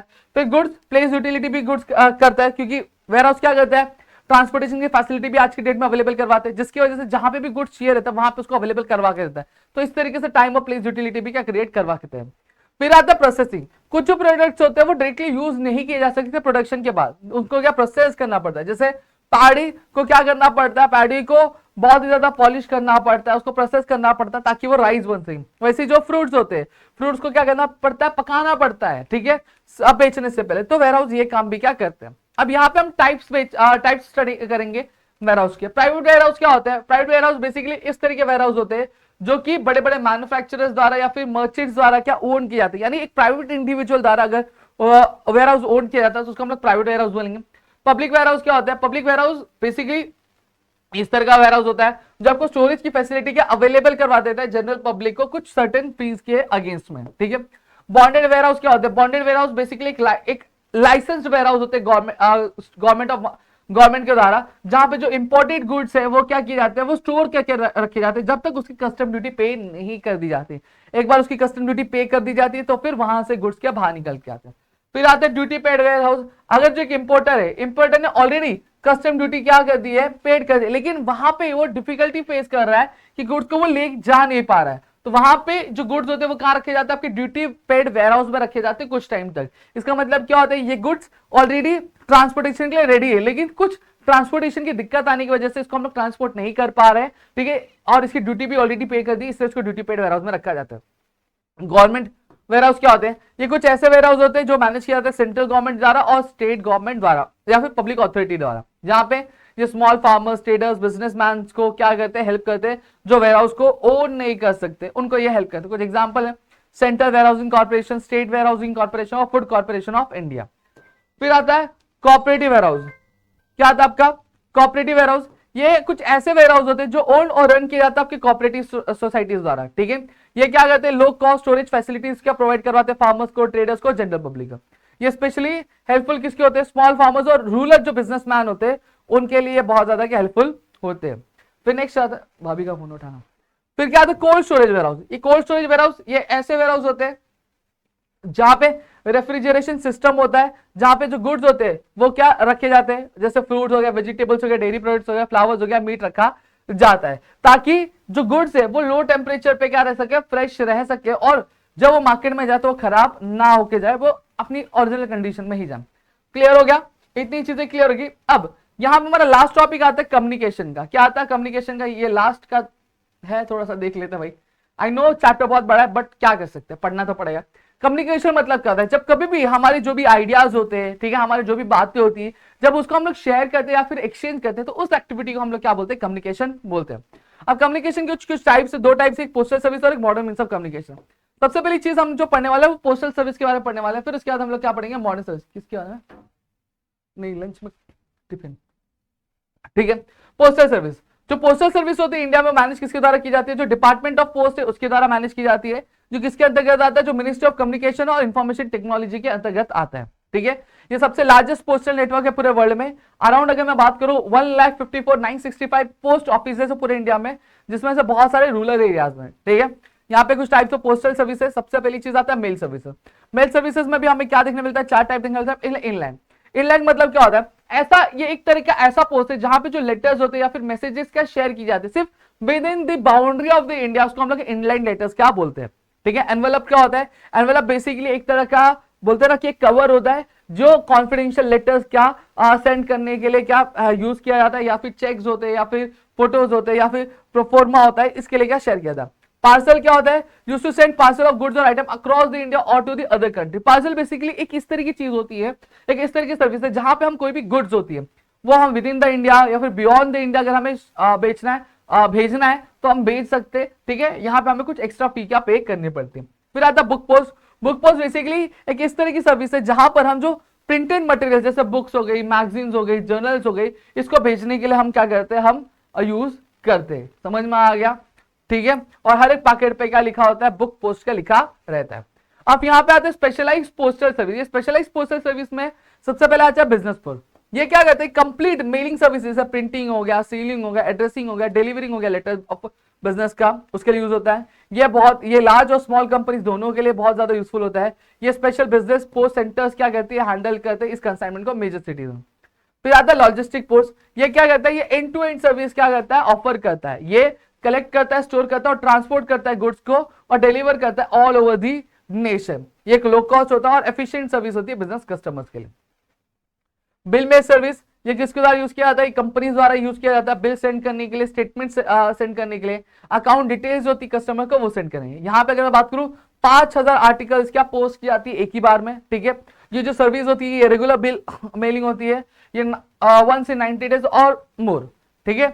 सारे जो मेल्स होते हैं वो सॉर्ट किए जाते हैं और ग्रुप किए जाते हैं किनके द्वारा, पिन कोड द्वारा। फिर आता है money remittance service. Money remittance service में हमें यहाँ पे दो चीजें दिखने मिल जाती है। एक पहला आता है इलेक्ट्रॉनिक मनी ट्रांसफर। क्या आता है आपका इलेक्ट्रॉनिक मनी ट्रांसफर, ये क्या किया जाता है, ये बेसिकली पैसे सेफली पोस्ट ऑफिस के थ्रू सामने वाले पर्सन तक पहुंचाने के लिए क्या किया जाता है, यूज किया जाता है। इंस्टेंट मनी ऑर्डर मतलब क्या होता है, ये ऑनलाइन मनी ट्रांसफर होता है पोस्ट ऑफिस से, जहां पे आप 1,000 से लेकर 50,000 तक का पैसा जो है इमीडिएटली क्या कर सकते हैं, भेज सकते किसी भी इंसान को। फिर दूसरा आता है इंटरनेशनल मनी ट्रांसफर। ये भी एक क्विक और easy way to receive money from abroad. अगर हमें कोई भी पैसा जो फॉरेन से आता है या फिर अब्रॉड से आता है, अगर वो पैसा हमें रिसीव करना है तो हम ये फैसिलिटी का यूज कर सके। ये जो सर्विस है ये किसके द्वारा, डिपार्टमेंट ऑफ पोस्ट द्वारा क्या की जाती है, प्रोवाइड किया जाता है। किसके पार्टनरशिप है, वेस्टर्न यूनियन, दो लोग मिलकर, दो इंस्टीट्यूशन मिलकर क्या करते हैं, ये सर्विस प्रोवाइड करते हैं। Next we are having retail service. Retail post क्या होता है, ठीक है, जब कभी भी हमें बिल्स, टैक्सेस, फीस जो होती जो गवर्नमेंट डिपार्टमेंट्स के होते हैं उसे कलेक्ट करना होता है तो ये यूज किया जाता है। यहाँ पे एप्लीकेशन फॉर्म्स अगर हमें बेचना हो या फिर गवर्नमेंट रिलेटेड डॉक्यूमेंट्स अगर बेचनी हो तो उसके लिए यूज किया जाता है। ये हेल्प करता है लोगों को कि कंप्लीट जो ऑफिशियल वर्क होता है वो इजिली पोस्ट ऑफिस से कर सके, इसके लिए ये हेल्प करता है। फिर आता है ई पोस्ट। ये क्या होता है, एक मॉडर्न सर्विस होती है जो इंडियन पोस्ट द्वारा क्या की जाती है, यूज की जाती है। कस्टमर्स क्या करते हैं, कस्टमर्स मैसेजेस जो है ऑनलाइन सॉफ्ट कॉपी के थ्रू क्या भेजते हैं और जो रिसीवर का एंड होता है उसको प्रिंट निकाल करके क्या हार्ड कॉपी का यूज कर सकता है। Done. Now next we are having using the modern means of communication. Modern means of communication क्या होते हैं उसको हम लोग देख लेंगे और फिर हमारे पूरा का पूरा चैप्टर क्या कंप्लीट हो जाएगा, ठीक है। सबसे पहली चीज क्या आती है, कुरियर सर्विस आती है। क्या आती है, कुरियर सर्विस। कुरियर सर्विस एक कंपनी है जो क्या करती है, जो पर्सन का एक या कंपनी या फिर पर्सन होता है जो क्या करता है, डिलीवर करता है, पार्सल डिलीवर करता है, लेटर्स डिलीवर करता है, जो इंपॉर्टेंट आइटम्स वो डिलीवर करता है एक जगह से दूसरी जगह, ठीक है। ये क्या करते हैं, फिक्स रेट क्या चार्ज करते हैं, फिक्स रेट मतलब एक फिक्स फीस क्या चार्ज करते हैं कुरियर का। यहाँ पे fast delivery, better security, tracking जैसी फैसिलिटी मिल जाती है, जहां पे आप ये चेकआउट कर सकते हैं कि आपके गुड्स कहां तक पहुंचे, कितने देर में पहुंचने वाले, कितना टाइम लगे, ये सारी चीजें। अब यहाँ पे बहुत सारे अलग अलग आप पोस्टल मेल सर्विसेज वाले हैं, जैसे DHL हो गया, DTDC हो गया, ब्लू डार्ट हो गया, UPS हो गया, फेडेक्स हो गया, ठीक है। फिर आता है अब इंटरनेट। अब इंटरनेट क्या है? ये एक short for inter connected network. ये ग्लोबल सिस्टम है जो क्या करता है, मिलियंस ऑफ लोगों को कंप्यूटर और डिवाइसेस के थ्रू क्या कनेक्ट करता है। ये अलाउ करता है कि आप कोई भी इंफॉर्मेशन शेयर कर सकते हो, कम्युनिकेट कर सकते हो और इजिली कोई भी सर्विस का इजिली एक्सेस कर सकते हो। समझ में आ गया? कॉमन इंटरनेट सर्विसेज क्या? वर्ल्ड वाइड वेब, ईमेल के लिए मैसेज सेंड करने ईमेल है, फाइल शेयरिंग, आज के डेट में तो बहुत सारी चीजें आ गई है। फिर आता है ईमेल। ईमेल का मतलब क्या होता है? Electronic mail. इलेक्ट्रॉनिक मेल क्यों यूज किया जाता है? अगर हमें कोई भी मैसेज रिसीव करना है या फिर भेजना, तो हम ईमेल के थ्रू क्या भेज सकते हैं? सिर्फ कंप्यूटर और मोबाइल फोन का यूज करके। ये one of the most quickest और मोस्ट पॉपुलर वे क्या कम्युनिकेट करने का। ईमेल जो होते हैं वो ईमेल सर्वर्स के द्वारा क्या भेजे जाते हैं, रिसीव किए जाते हैं और स्टोर कर किए जाते हैं। समझ में आ गया? अब ईमेल में आप टेक्स्ट भेज सकते हैं, फोटोज, वीडियोस, डॉक्यूमेंट क्या आज अटैचमेंट क्या भेज सकते हो। समझ में आ गया? तो यहाँ पे पूरा का पूरा चैप्टर हमने कंप्लीट कर दिया। होप्स आपको पूरी चीजें क्लियर होगी। स्टिल अगर कोई भी डाउट है प्लीज कमेंट सेक्शन में कमेंट करके जरूर बता दें, और वीडियो अच्छी लगी तो प्लीज वीडियो को लाइक करिए, चैनल सब्सक्राइब नहीं किया तो चैनल सब्सक्राइब करो, अपनी दोस्तों शेयर करो ताकि ऐसे और कई सारे वीडियो हम आपके लेकर आ सकें। मिलते हैं अगली वीडियो में। जय हिंद दोस्तों।